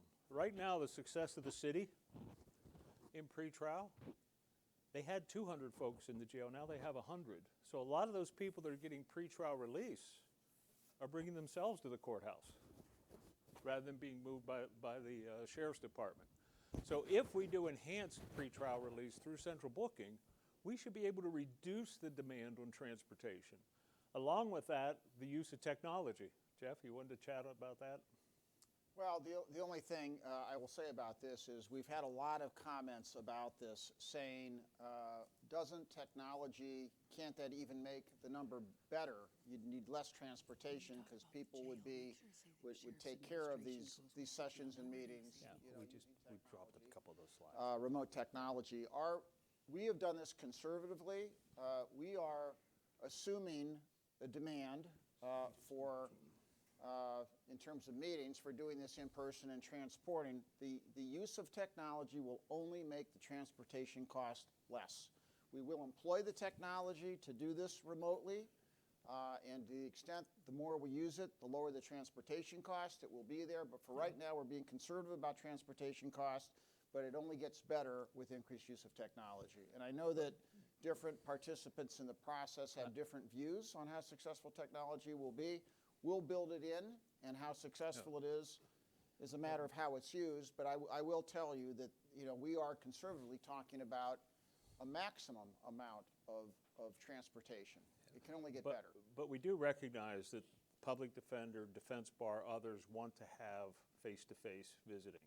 That's why there will be visiting in central holding, there will be visiting at courtrooms, there will be enhanced visiting at the jail. But it could get better with more technology. We're just saying we're covering that. We're covering the conservative case. So what about staging? Now we're going to have to stage these folks, because typically if we move people in a bus, we're going to have waist chains, we're going to have ankle chains, simply for everybody's protection. So that's going to have an impact in intake transfer. So we conservatively estimated We probably want 3 additional staff at intake transfer for a shift and a half, because we've got to be there early in the morning to prepare for them for the court, and they've got to be able to bring them in and run them through screening when they come back. But when people are out at court, that staff would be doing other duties in intake. So we assumed that would be at about 50%, or the equivalent of 2 points a day does run a little bit longer. So we assume for a shift and a half. Where'd you come up with the 200 offenders? Where'd you come up with that number that you're using? Dan Wiley did a survey of every court over several days to get an idea of what the exact demands were, and the 200 was the peak day we found. Including like arraignments or visitations, and if they're visiting with lawyers, or that going to happen at an offsite? Well, that's something that the Jail Population Management Committee is going to have to look at as a metric. Because even today, we're moving a lot of folks from the jail to the courthouse that aren't appearing. And in a lot of jurisdictions, that's been a timeout. Why are we spending staff time to do this? So right now, that 200 includes on a peak day, that's what's being used. Once again, Judge, I think that when we get into the population management initiatives and why people are being moved, we think all these numbers we think the number can come down. We're being conservative to show the maximum cost that we think transportation could be. Thank you. So I can get those numbers from Dan, Judge, but he did a survey because he had to size central holding if we did a remote jail. So that's going to be equivalent to about $540,000 in staffing for movement. So the vehicle cost, these buses are about $600,000. These are not, $150,000 school buses. These are major buses. San Bernardino County actually published data when they bought their most recent one that they assume they get 1 million miles out of each one. But remember, they're driving all over the place. We assume that with maintenance, we can get a 20-year life out of them. There's 1 million miles, 10 miles at a time, because you're going back and forth, so these things last a long time. So we actually use $2 a mile based on the 10-mile round trip to make sure we put a sinking fund for maintenance, because the buses have to be able to run. So that gets us to an annual cost for the bus of about $35,000, or a total cost for movement of under $1 million. And we believe that'll be more than offset by the capital savings just on the difference between doing a jail on a 2-over-2 jail on a horizontal site versus what Jeff's talked about as a high-rise. We're not suggesting right now, this is not suggesting that we're saying that you have to separate the jail and the courthouse, because there's options to keep them together on a site. What we're saying is, if there was a separation, that's the transportation cost. We were asked the question. And it's not, and so the issue is not a cost issue. It would not be a significant cost to do the transportation, and you could do it. That would not be the driving factor, is what we're saying. The other part of this issue is certainty on the behalf of judges that the offenders they want in their courtroom will be there. So our recommendation, and we reviewed this with the sheriff and with Rhonda and with the warden, is that the costs are similar, but we believe this should be a jail function because these people are coming from the jail. There's single source responsibility. Right now, off-site transportation is by a separate unit in the sheriff's department. This would transfer court movement to being a jail responsibility. Couple reasons. One, sole line of responsibility of who we call if there's a problem. Two, correction staffs are trained to deal with larger groups of offenders. The Sheriff's Transportation Unit is 1s and 2s and 3s. Now we're talking about moving 60 people at a time. Correction staff can perform other duties inside the jail. They can come into the jail and help with chaining up. They can go into central holding and work while the buses are parked in the sally port. If we had separate units, there would basically be a line of divider in terms of transfer of custody. Immediate availability of transport staff if somebody's missed. There's always a chance that a judge says, oh, I need so-and-so in addition to who I put on the list. So now somebody's available to go pick them up. And again, as we've talked about even with intake, central booking, there's a difference of responsibilities between what law enforcement does and what corrections does in terms of care and custody. And we had this discussion, and I got to thank, when we did the working groups, The sheriff, Rhonda, and the warden actually were going to be out on training, so we did a Saturday morning meeting, so thank you. But And- I did serve pastry. That was the benefit of doing that. Go ahead. Well, except I had to be up at 5 o'clock, but that's a different story. You're a consultant. So with that, if we relocate the jail, the phase one is to get about a 15 to 20 acre site, build a new jail. And one of the things we didn't talk about before is for these other sites, we're looking at either underground or surface or structured parking. For an urban site, the jail would have surface parking, which is again a cost savings. It would also allow us concurrently, if we were going to stay on the site, to demolish the PAB and begin construction of the court project concurrently with the jail. And then our last phase would be to demolish the jails, more court expansion and parking, and then renovate the court tower. So it has a shorter time to occupancy. It does allow the courts project to start concurrently with the jail, but the courts project would stretch out several years. By the way, I was asked a question on a break. Would you do me a favor? Flip back to the last, not this one, go back a few graphics. Go back to the last, go back. I'll tell you when. Go back, go back.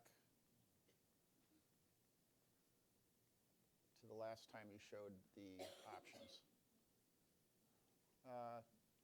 I was asked about this box here.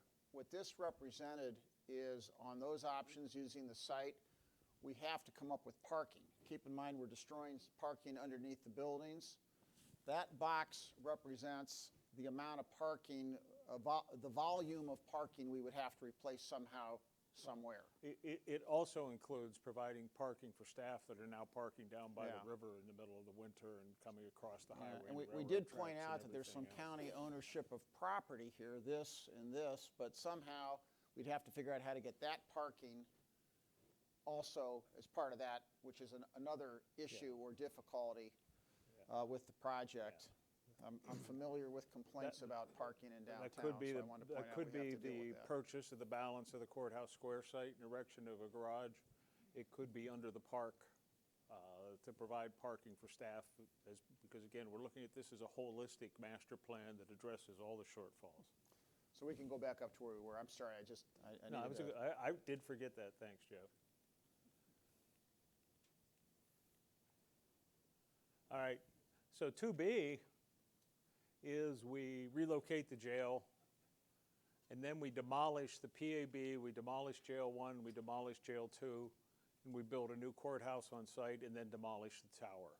In this case, we probably would not start the courthouse until the jail was finished, because it gets rid of all the limitations for design. You have the largest site available for planning. In a perfect world, just think about this, in a perfect world, to do that, you have to build your entire new jail campus. Then you have to relocate your detainees.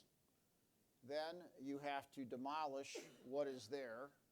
And then, and only then, can you start a new courthouse project. So this is an extremely, this is actually, it's less expensive than a renovation option because the building itself is more efficient and less expensive. But from a timing point of view, you have to get all of that done. You're probably out 5+ years before you can even start to build the new courthouse. So you're adding 5 or 6 or whatever years to the process, which is a lot of additional money, kicking the can very far down the road, and then you're still working under suboptimal conditions in the current courthouse. You have all the restrictions and all the problems. And I will tell you, you're not, in that 5 years, you're not going to be able to avoid spending major money in the old, or in the Justice Center anyway, because of all the issues that have to be dealt with. Not to mention programmatically, it's not going to be very good. So, you know, this is in comparison to if you're going to do this anyway, and if they're going to be disconnected, we'll show another option in a few minutes where you could do this. You could do that on another site and start simultaneously if you had that site, rather than waiting the 5 or 6 years. So to put this in perspective, when we haven't done the detailed study, that's what the next phase would be about, but I'll defer to Mike as well.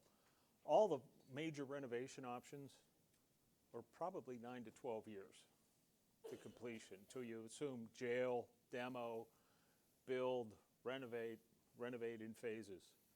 A replacement option in site, we may save a couple years because we're not doing all that tower renovation. So we might be more at the 8 to 10 year time frame, simply because of how activities would have to be planned out on the schedule.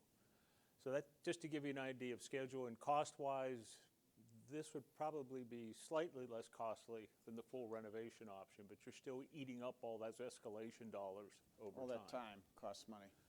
So our third option was, okay, we've all wanted to stay on the existing site. And again, maybe I misread something, but that's kind of the message that I got through all of our data collection exercises. What if we did look at new sites? So we looked at 3 options, and again, this will be part of what Jeff goes over with y'all in polling, just to see where we're at.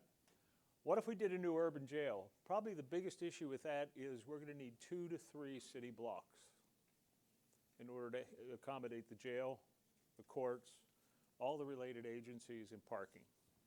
So it's a pretty major impact on the downtown and a major site acquisition cost. We build that. This is probably, assuming you can find a site, probably a 5-year option for everything, because everything's built concurrently. The only advantage of this is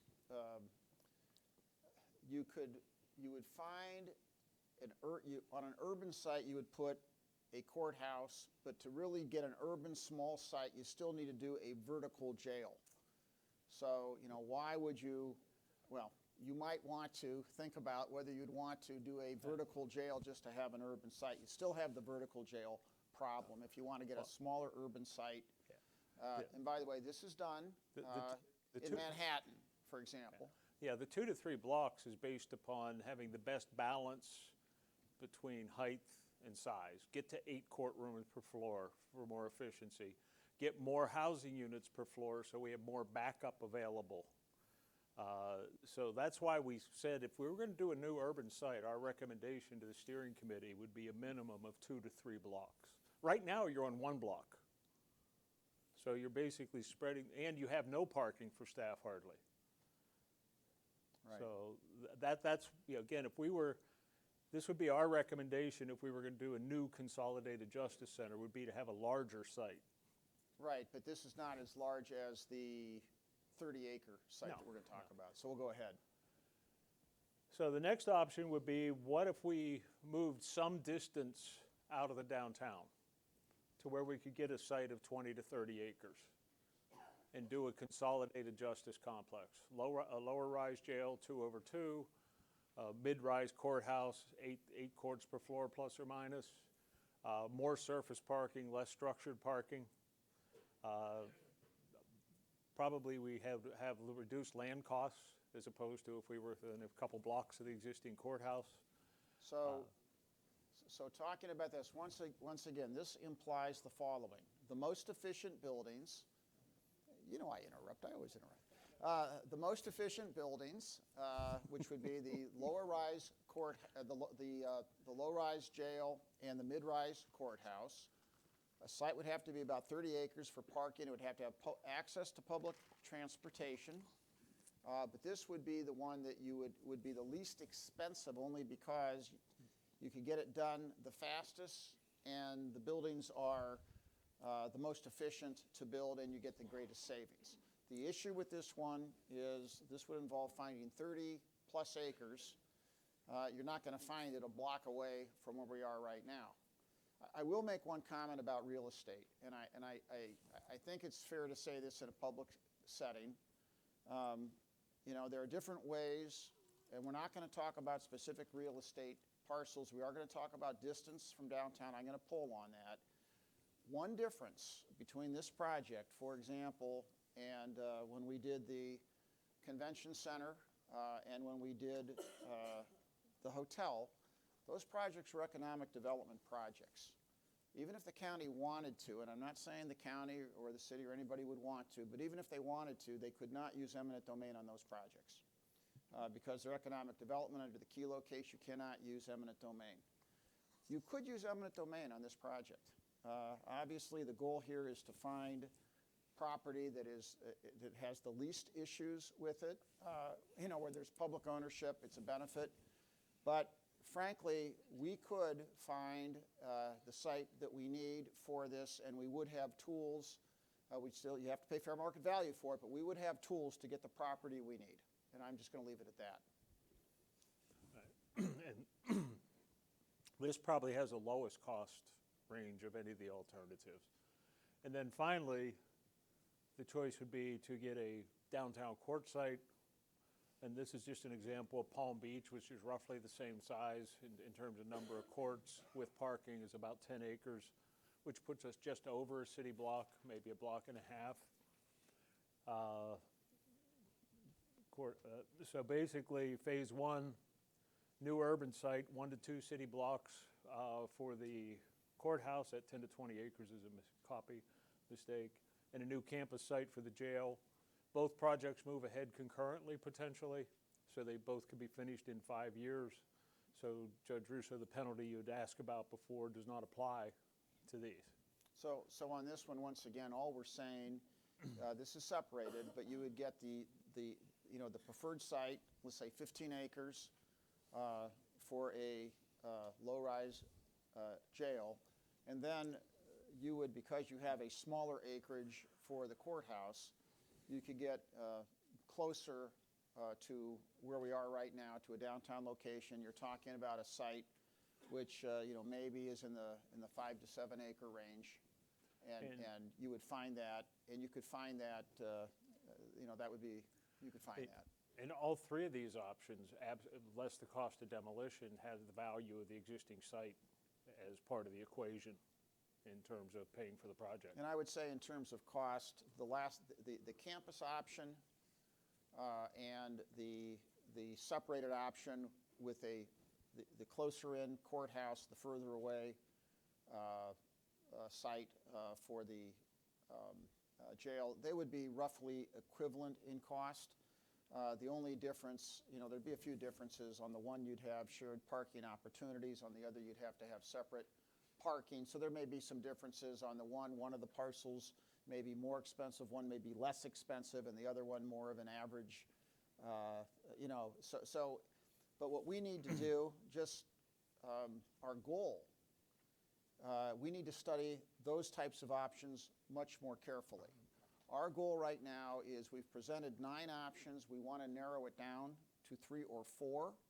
For exhaustive study, we want to knock out 4 or 5 because we don't want to study everything in the world, although we will study what Judge Russo has talked about as well. And just to kind of set the stage for the polling Jeff's going to get into, once we get down to the options, we're going to come back to you with more detailed cost information. It'll be tied to a schedule that Kitchell will help us with in terms of how activities occur, what escalation would actually be, construction costs, project costs, embodied costs. That's if we have to build something in there, i.e. we do an urban site for the jail, so we have to have shell space. That's money we're going to put in there that we had to spend. Time to relief for jail conditions, because that's been such a major issue with the county. Time to critical milestones, including completion.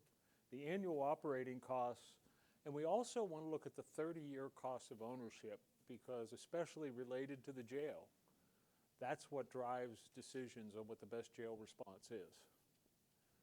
So these will all be quantifiable. And then we want to work through with you of what's going to be important in terms of subjective considerations. And some of those will be in Jeff's polling questions, which we're going to get to next. Right. Polling. So we're going to switch the computer.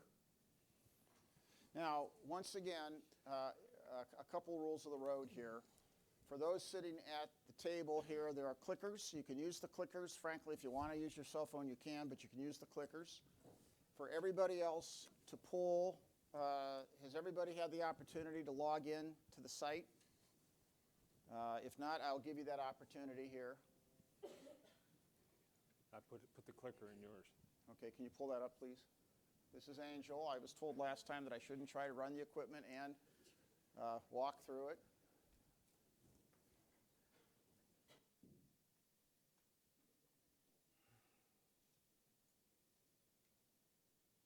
We we having a problem here with the input?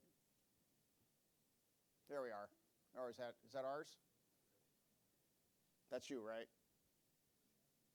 Okay, no, go back. Okay, if anybody hasn't done this yet, please log in. Just take your smartphone. We'll give you a minute. All you have to do is type in that ttpoll.com on your smartphone. I see several people doing it.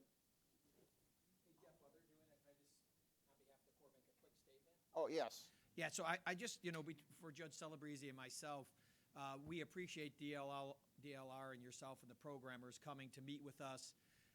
And of course, some of the other judges were with us. But, so we're committed to this process, as you know. We're committed to being expeditious as well. I just want to say that for both of us, we haven't yet gathered from all the judges those polling questions that we're going to go over again. For example, we had 14 judges who were absent as part of that polling. So I just want to say that voting today is not a definitive collection of input from all of our judges. Our goal is that as we will work expeditiously to have that vote total, I think in January when you really want us to give our top 2 or 3 choices, that we'll be ready at the appropriate time. But I want to be able to say that I'm going to, and so is Judge Celebrezzi, and she's allowed me to speak on her behalf, to vote today and be part of the polling. But we also want to be clear to say we thank you for what you did, but while we don't have a representative, we took the polling and looked at it, but we want to be able to clarify. And we appreciate that. And by the way, and I still owe you your results, by the way, Judge. I got to get those. But we're a lot, and the judges will keep the polling questions because they can use them again. We can poll again. It's a good way to get consensus. I will tell you, and I'm not going to reveal what happened in the court, but I will tell you that every one of the Common Pleas Court judges did not vote exactly the same way. So there's not a clear consensus quite yet. I'll give that one away. We're going to work on that. Yeah, okay. So everyone ready to go? Okay. Did you still need that thing? Well, no, you can use your clicker. Yeah, use your clicker. Do you want to go back to the other screen one more second?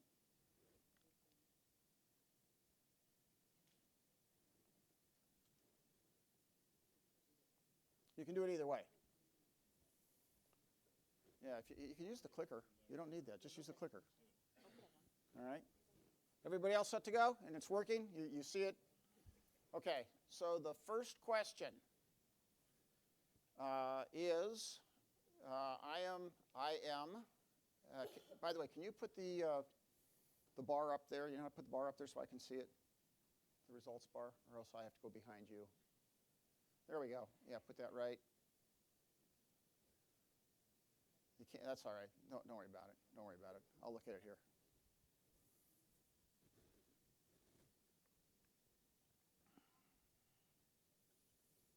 Okay. Keep voting. We should have more than that. Okay, keep plugging away. Everyone voting? We're still getting votes in. Why is it doing that? Keep pushing. We're still getting people voting. This is not a hard question, by the way. There's 12 people who should say you remember the steering committee, and nobody else. And if I get more, we're going to have to repoll it because someone didn't understand they're not a member of the steering committee. All right, let's go ahead. We're going to call the question. So go ahead and can you put that in terms of numbers on that one?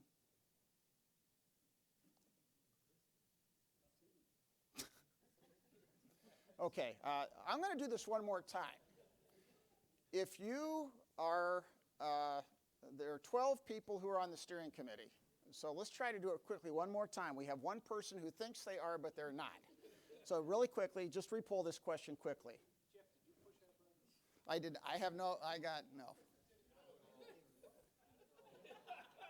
Okay, we have two. Well, you will vote this time, though, right? Okay, do it again. And the members of the steering committee are at this table, and you know who you are.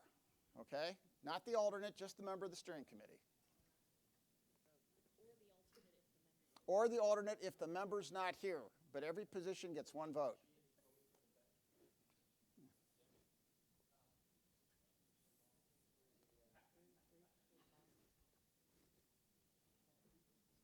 Everyone voted? All right. Go ahead and call the question now. And go ahead and slice it. Great. Keep going. Go to the next, close it. Go to the next question. Okay. Now, here's a series of questions. And for each question, we're going to show you what the group as a whole said and then what the steering committee said. So here's a pretty easy question. I have worked in the Justice Center and or the old courthouse complex, and this would be combined if you were there for a few years or not. And this is not that you just show up as a lawyer. It's actually your place of business. So how many years have you worked there? If you've never worked there, or 5 years or less, 6 to 10, 11 to 20, 21 years or more. Pardon? As your place of business, as where you actually work. You have an office there, you have a courtroom there, you actually work there. Just want to see if things are different for people who are in the building. And this is either building. Okay, all set? And there's your numbers, your percentages. We don't have to go through and do the slicing on this one because we know where the 12 of you work. Okay, let's go to the next question.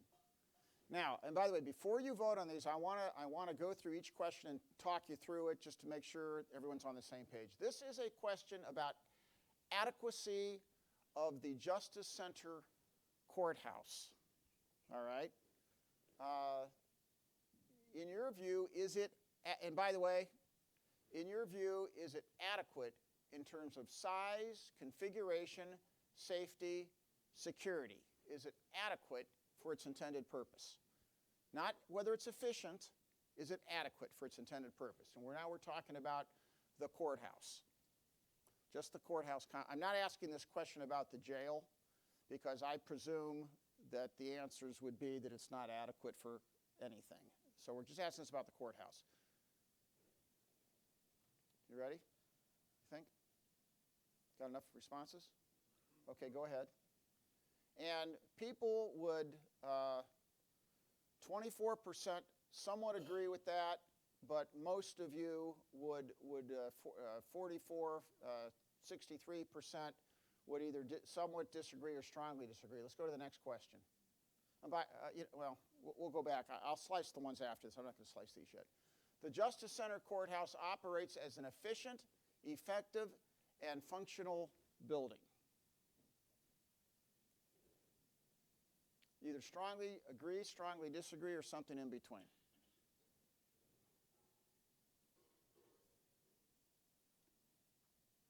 And as soon as, Angel, as you think you have enough responses, go ahead. And here there's a very strong feeling that you would not agree that it operates as an efficient, effective, and functional building. Not a surprise. That's pretty much a general conclusion we all have. Next question. Okay, now, before you think about this, I have to explain something about this question. This is the only question we're going to have that's exclusively about the jail. And here's the question. There are 5 possible criteria that may be of importance in thinking about the jail. I'm going to describe each of these criteria, and then what you're going to do is you're going to enter in on your pad, you're going to enter in, the first letter you enter is what you think is the most important criteria, the second letter is the second most important criteria, the third is the third most important criteria, etc. So here are the possible criteria for you to rank in order of importance about the jail. Number 1 is the cost of implementation. This is the first cost. This would be the amount of money that we have to raise on day 1 or find to do the project. This is the cost of development, design, construction. That's the first cost. That's what you got to raise. The second is what's known as the total cost of ownership, TCO. This is what you measure over 30 years. How much does it actually cost me to have this building? And here I get to take into consideration savings. So if I get operational savings, that's part of the total cost picture. So obviously this is the first cost. but it's also the total cost. So those could be life cycle costs, operational costs. It's the true cost after 30 years, but you don't realize that in day one. You pay for this in day one. You realize the benefit over 30 years, but that's the total cost. The third item is time for completion, how long it actually takes us to get a new jail up and running, just how long it takes, because each one of these projects takes a different amount of time. The fourth one is achieving the program objectives that are really unrelated to cost and efficiency. This is just the quality of the environment, safety, access to justice, getting all of our programmatic goals satisfied. And then the fifth one is the importance of maintaining a physical connection to the courthouse wherever we might locate this, whether it's on the site, off the site. So I simply want you to take these 5 criteria and push in the most important one first, the second most important one second, etc.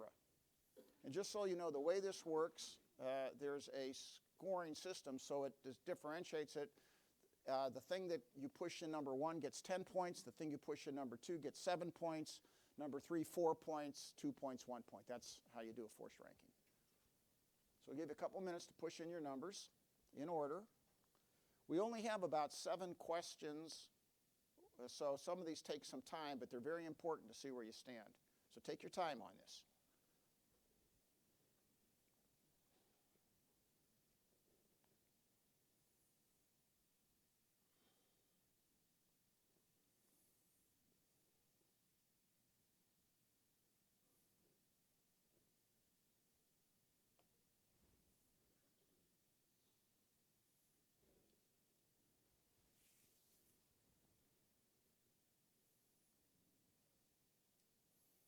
And I'm going to look to the table here. You guys all set? Still working? All set? Okay, let's call the question. Let's first look at the total. And so what people are saying here is the predominant issue is to achieve the program objectives, followed by the total cost, followed by the cost of the final cost, and then followed by the first cost, time of completion, and then maintaining the physical connection. Let's go ahead and slice this and see what our steering committee says.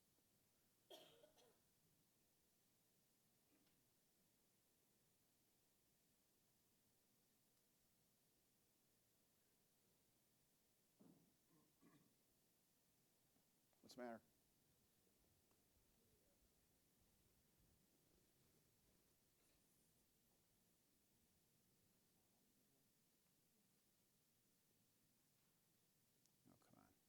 All right, we'll come back to that. I'll get you that information in the report. Let's go on to the next question.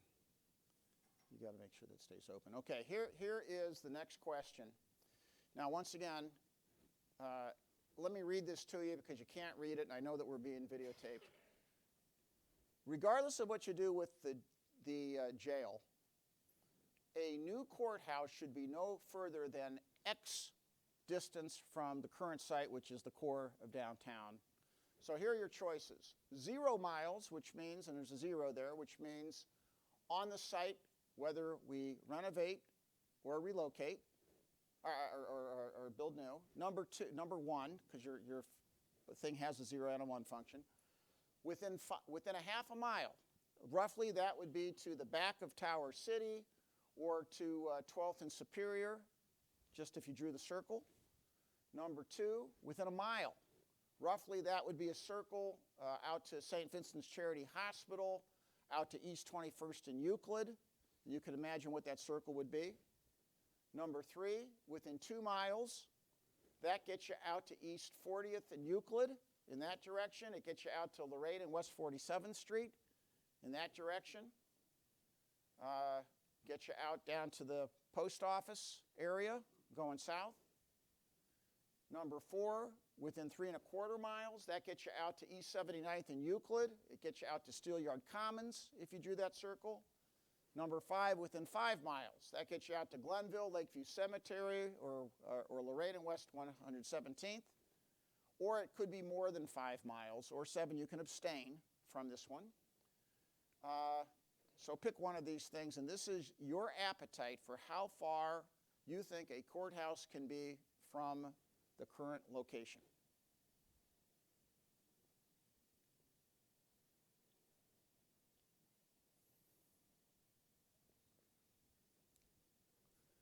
Why can't we slice the data?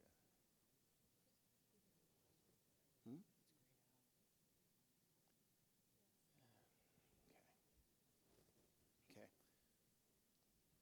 We may have to get you the data slices in the report. I don't know what's going on, but right now we're just doing it for everybody, and then we'll send you back the information about what the steering committee is saying. Try it one more time. Okay. 11% of the large room says on the site, whether new or renovated. We have 24% say within a half a mile, 24% within a mile. So roughly more than half of the group says you got to put it within a mile. And then you see the rest of this. This will be more interesting. Can you try one more time? Just see if you can slice it for the steering committee. Ah, this one worked. So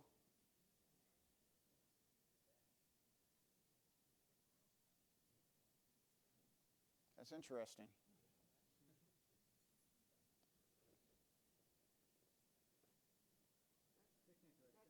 I don't believe it. I don't believe it. Did you? No. Wait. Go back. I think our slicing isn't working right. I don't believe that for a minute. Can you? Are you slicing for the steering committee? All right. Go back. You know what I'm going to do? Yeah, just hold on one second. You're having an issue here with the data slice. Pardon? Because some of the steering committee would have abstained. Well, that one's wrong. The slice is wrong. What is going on? Hit not a member of the steering committee for a second. Hit that slice. Now hit a member of the steering committee. All right, go back. Go back. I'm going to re-poll this question. What could be going on here? Well, I don't know, but sometimes I use a different way to data slice it. How would you do it, Steve? Okay. Wait. We're going to re-poll the question, and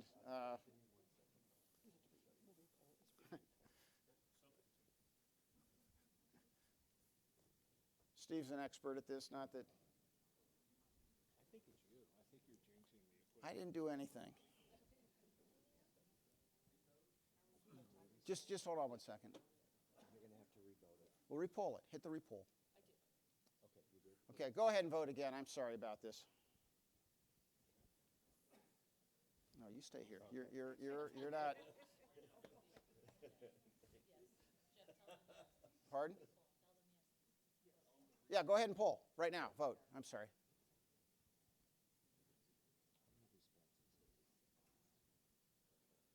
Tell them to keep hitting that button.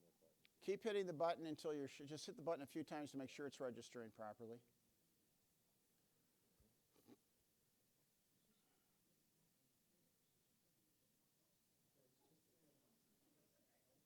Okay, go ahead, Steve.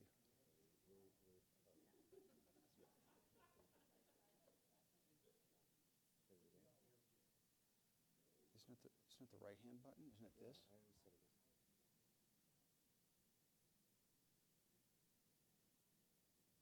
always said it was. What the hell is going on here?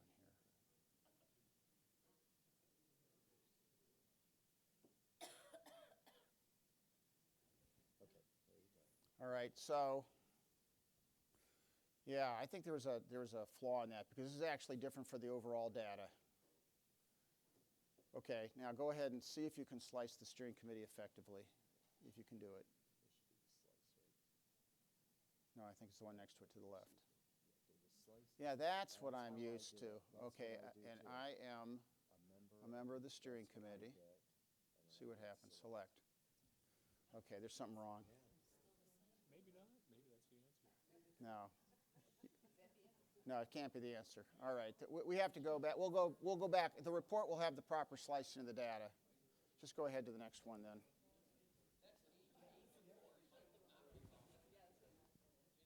Go to the next one.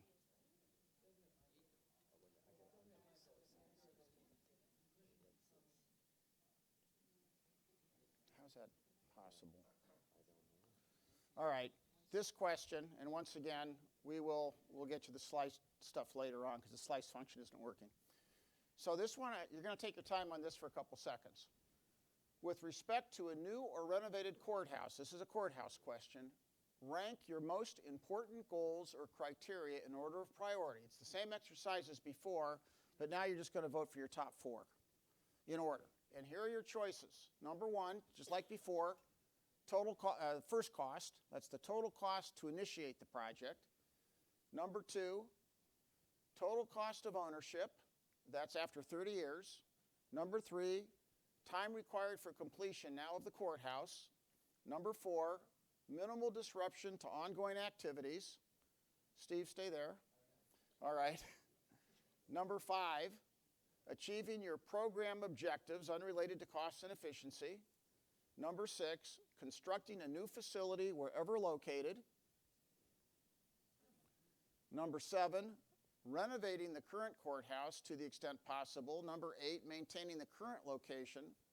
Number 9, maintaining a nearby downtown location. And I'm saying this time it's within 4 miles. I keep changing these slightly because I don't want to target like we're looking at a particular piece of property. Or the last one is maintaining a within downtown location. That would be within 20 blocks. So pick your top 4 in order.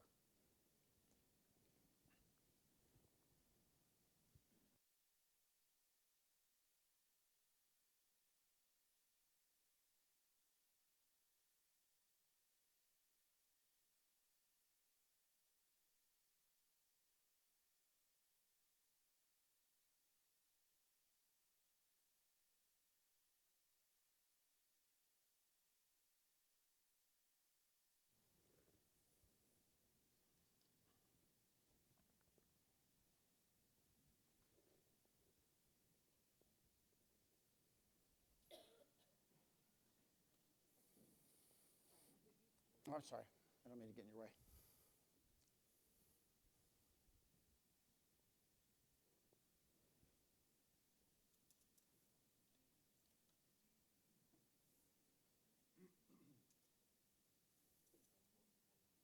Pardon?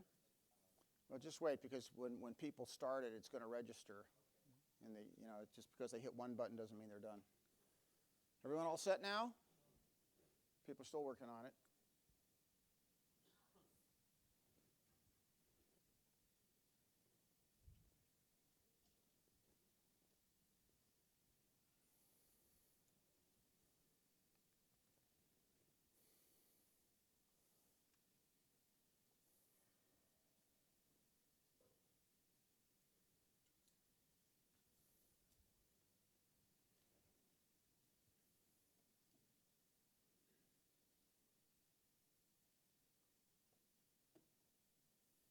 Okay? Let's go ahead and see what we have. Okay, and once again, the highest criteria here for the courts is achieving the program, which is good. Maintaining a within downtown location is a strong number 2. That's within 20 blocks. Number 3 is B, total cost of ownership. All makes sense. Beyond that, let's say the 4th one, D, is minimal disruption to ongoing activities. Those are the top 4 that people have, and that's pretty suggestive of what some of the options may be. I'm not going to slice the data. We'll show you that later because I think the report will show it accurately. I don't know what's going on right now with the button. Let's go to the next question. Okay, now what we're basically doing is we're going back to those categories. Of the following, what is your preference based on your current state of knowledge? A, it's one of those options that keeps both the courthouse and the jail on the site. This is expand, renovate, or replace a consolidated justice center on the current site. This means you have the vertical jail on the site and you have the courthouse on the site in some way. B, relocate the jail to a new site but still keep the courts on the current site, either renovated or build new. C, develop a new court and jail facilities on new sites, whether it's a consolidated site or two separate sites. Presumably the courthouse very close, and the jail further away. Or D, abstain, because you feel that you just cannot answer this question right now. May I ask for a clarification on C? Yes, sir. Does C incorporate what you just said, that the courthouse would be very near to where it is currently? Yes, because we showed you an option in C that did have a close-in courthouse. Oh, that's an option, but Yes. okay, thank you. Yes. Yes. Phil's going to shut the hell up.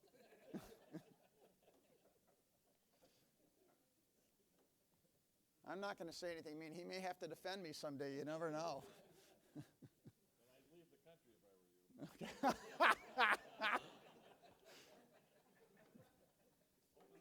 Okay. Yeah. The good news is I am leaving the country on Saturday, so I'll take your advice. Okay, we all set on this one? Let's see what the whole group says. Go ahead. Okay, and it's a split between B and C. One abstention.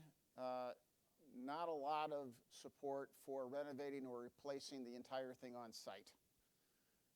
And by the way, if that was, well, I'm going to come back to that in a minute. Let's go to the next question. If the jail is, and not say must, if it is, this would not be a must, if it is relocated to a new site, which is your preference for a new courthouse among the following choices? This is as invasive as I'm going to get right now, but here are your choices. Number 1, renovate and expand the existing courthouse. Number 2, upon completion of the new jail, demolish the existing jails in the PAB and build a new courthouse on the existing site. C, build a new detached courthouse as close to the downtown core as possible. That's within 20 blocks or less, completing work as promptly as possible. D, build a new courthouse connected to the jail as close to the downtown core as possible, but no further than 4 miles from downtown, or abstain.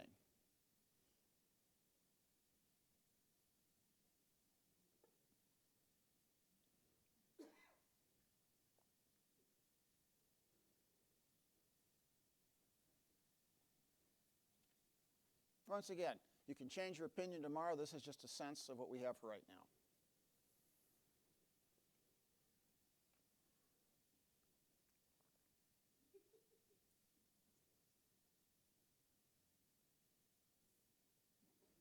Okay, everyone set at the table? Let's go ahead and show this one. Okay, and this is a fairly even split between B, which is building a new courthouse on the existing site, and C, a detached courthouse as close to downtown as possible. Obviously, a lot of people in the room have the feeling that the closeness of the courthouse to the central core is critical here. But we'll see what the steering committee says on this. I think the next is the final question. No, there's 2 more. Which of these is better? This is like the optometrist, flipping the switch, flipping this lens. What's better, to have a connected jail and courthouse, even if the complex is not downtown, i.e. within 25 blocks of the current location, I keep changing this, or to have a downtown courthouse on or near the present site, even if it's no longer connected to the jail? This is getting to what's more important, the connectedness or the proximity of the courthouse to as close to immediate downtown as possible.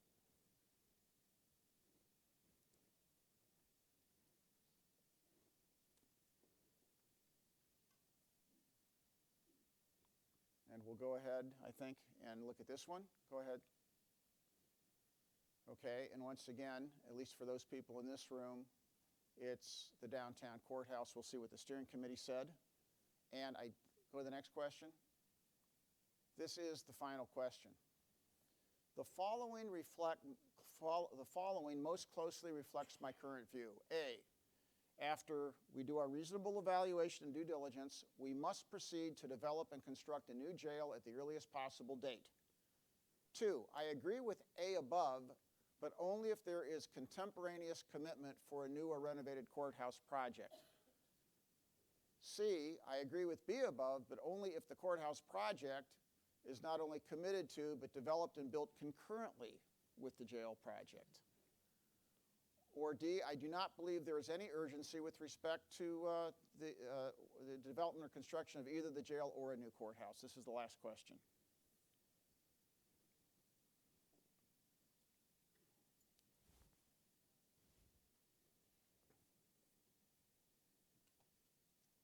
Steve, do you have a...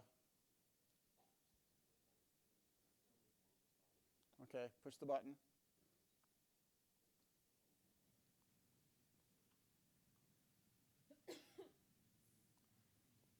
Okay, everyone ready? Go ahead.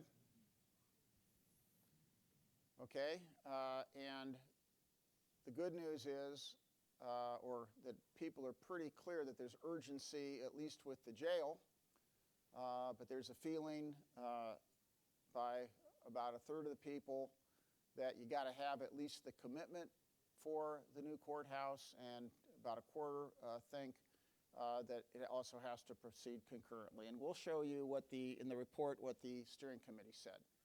And I believe that concludes that. So what we're now going to do, first of all, is there any discussion by any of you? We're going to do one more quick piece of business, and then we'll be done. Any discussion about this right now? I think it's information you'll take back to your groups and you'll work with.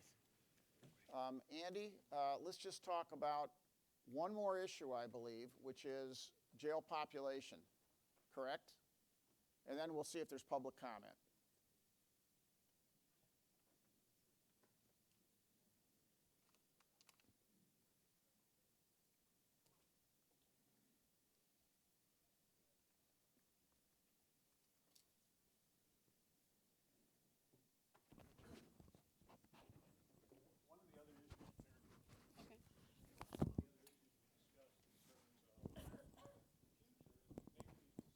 Is your mic on?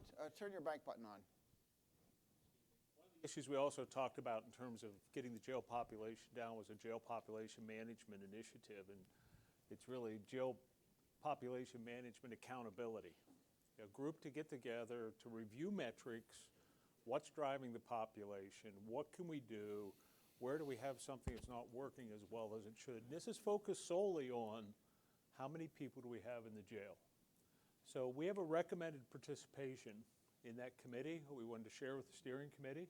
Karen? And we'd like to set up a meeting for January where we can get the ball rolling on this, because as Andy mentioned, getting to that average daily population of 1,300 or 1,400 is going to require a big effort besides the central booking and diversion to do a constant and daily monitoring of the population and what are the clogs and moving people out of the jail and other issues, and looking really closely at the data. So we want to bring together everyone that has, currently is collecting data, has information, both from a leadership standpoint, but then there'll need to be some day-to-day foot soldiers that are collecting this information and bringing it back to this committee over time, so that when you get to a new jail, you're going to be able to have the population down, what's been projected, what's been recommended, and voted on. It'll be an ongoing effort. And I think from doing this before, this is a small group. Andy, I'm sorry. I'm not understanding, and maybe you can shed some light, why the clerk's office, both the city clerk as well as the county clerk, were not included and as a recommended participant. We deal with bail, we deal with communications from the prosecutor's office, from the judges, on whether bonds should be set, how those people move. We communicate with the sheriff's office. Let me just finish. With the movement of folks, where I think that I, for one, I don't know, Kim, if you agree with me. Fine. Well, we can add that, but I also want to make this clear, because we had discussions yesterday about the jail. This isn't about whether people are getting moved to the courtrooms quick enough or flow. This is about, quite frankly, who has how many people in jail for how long. This really needs to be. There is no debate. The clerks are certainly welcome. Andy, there's no debate. You will be added to the committee. Yes. We will. Okay, But let's go I on. also, this should be senior folks Yes. from each of these organizations, because this is about holding everybody accountable in the system, that change is occurring. So we'd like to have an organizational meeting of that group the day before the next steering committee meeting. And the agenda items is, how's this group going to operate? What kind of key metrics do you want? For example, how many people are in jail for a $1,000 bond for how long? How many times is pretrial release being revoked and cash bond being added? It's those kinds of issues that need to be discussed among the stakeholders that drive the jail population in order for us to get to where we want to be and maybe do less than 1,600 beds. Where is this data going to come from? Because we know from everything we've done, data is very difficult to come by. In fact, we found one of the best sources of data is a prosecutor's database. What kind of staff support is needed? And will we fulfill a position of somebody we call jail expediter who's bringing this to the committee as the champion to say, what are we going to do about this? Remember, we're still consultants. This is something that this group has to take ownership of if we're going to see real change. It's building on the initiatives you all have started and then working with each other to make sure we keep those things happening. Okay. So we'll get invitations out Yeah. to everyone. Is this working to go to the next slide? That's not working on Okay. this. Oh, that's because it's in the other computer. Go ahead and hit it.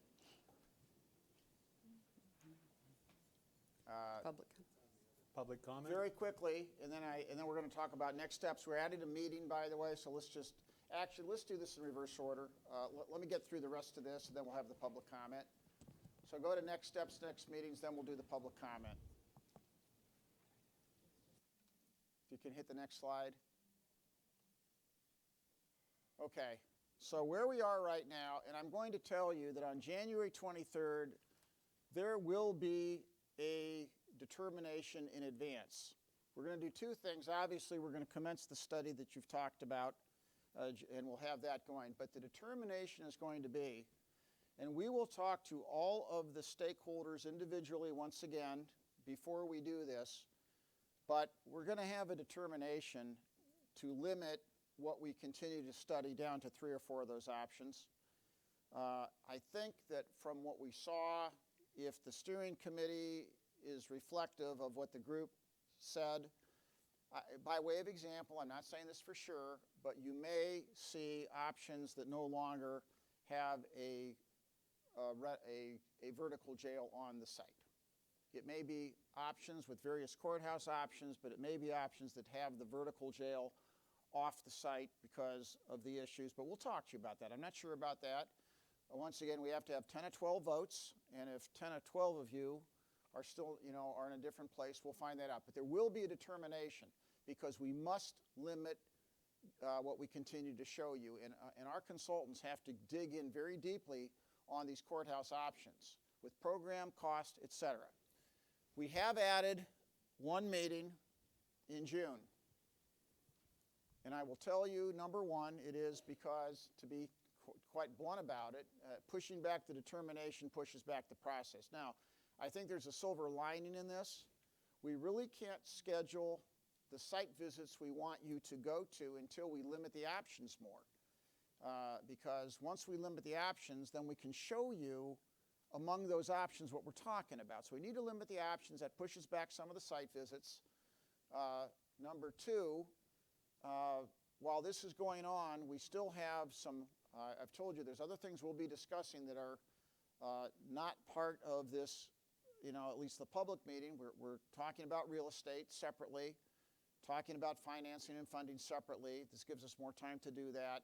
There still is the discussion between the city and the county that we've always talked about. That has to start and keep going so that can be in good shape by the time we get to the end of this process.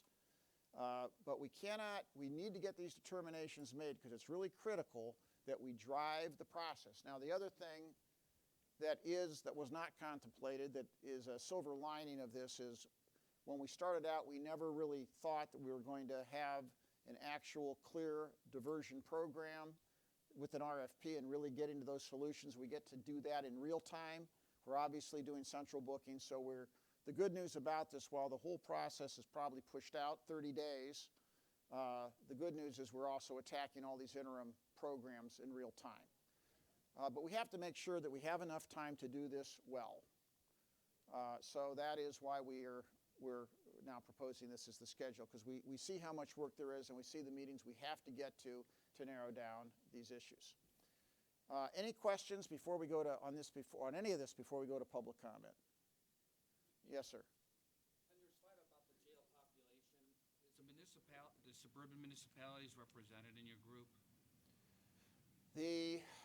What we're going to do we had this big discussion. We're going to have this initial meeting with the smaller group, and then we're going to talk about how we go about inviting the larger group. So I think that was the idea, right? One smaller group meeting, and then immediately after that, the larger invitee list to that jail population meeting. You're the representative for the suburban jails, or suburban municipalities, that being Judge Montgomery. Judge Montgomery. Just throwing it out there. So. Well, let me say this to you. Here's the issue. We know certain people that absolutely will be a part of this. Judge Montgomery being at the top of the list, by the way. What we don't want to do, though, is until we have this meeting, we don't want to offend people who have not yet been invited. So we want to just have the one organization, like we just did. So we want to have, we don't want to do any more of that, so we're going to have this, and this is not the full committee. This is an initial meeting because we want to talk about how to enlarge that committee. So let us have one meeting, and there's another point here. There was already an existing committee that Judge Russo, you guys were working with. We just want to make sure that it's integrated and we're all doing it the right way. I just think Judge Montgomery was involved in that process. So I think I'm going to invite Judge Montgomery to the meeting. Okay. So we can talk. We can talk about other invitees to that meeting right now. There's some other areas where we're not entities, but we'll get through that. Good point, though. Thank you. And by the way, I'd be the last person to want to offend Judge Montgomery. Any other comment right now? Okay, so you'll get a proposed determination that we'll talk to you about before the next meeting. We'll slice the data and we'll see where the steering committee sat on all of these things. We're going to, Judge Russo, figured out how to get that study done that you've talked about. And you all know, because we've already gone through what we're doing on diversion and in the beginning and what we're doing on central booking. So let's get our public comment. We had one person signed up for public comment. Turn your mic off a second. Turn your mic off a second. You might want to offer if they want to have any more stakeholder working groups, we're willing to do it. By the way, the other thing is, for anybody, and I'll say this since Judge Russo isn't here, if you want more working groups of the nature that we had before, if you need it, let us know. We'll come and we'll do the same thing to get these results down. But you may want to know what our proposed determination might be before you decide whether you need that group. So we'll say that. Is William Tarter here? Oh, yeah, that's right. I know who you are. Come on in and take a microphone and please make some public comment as you've signed up for.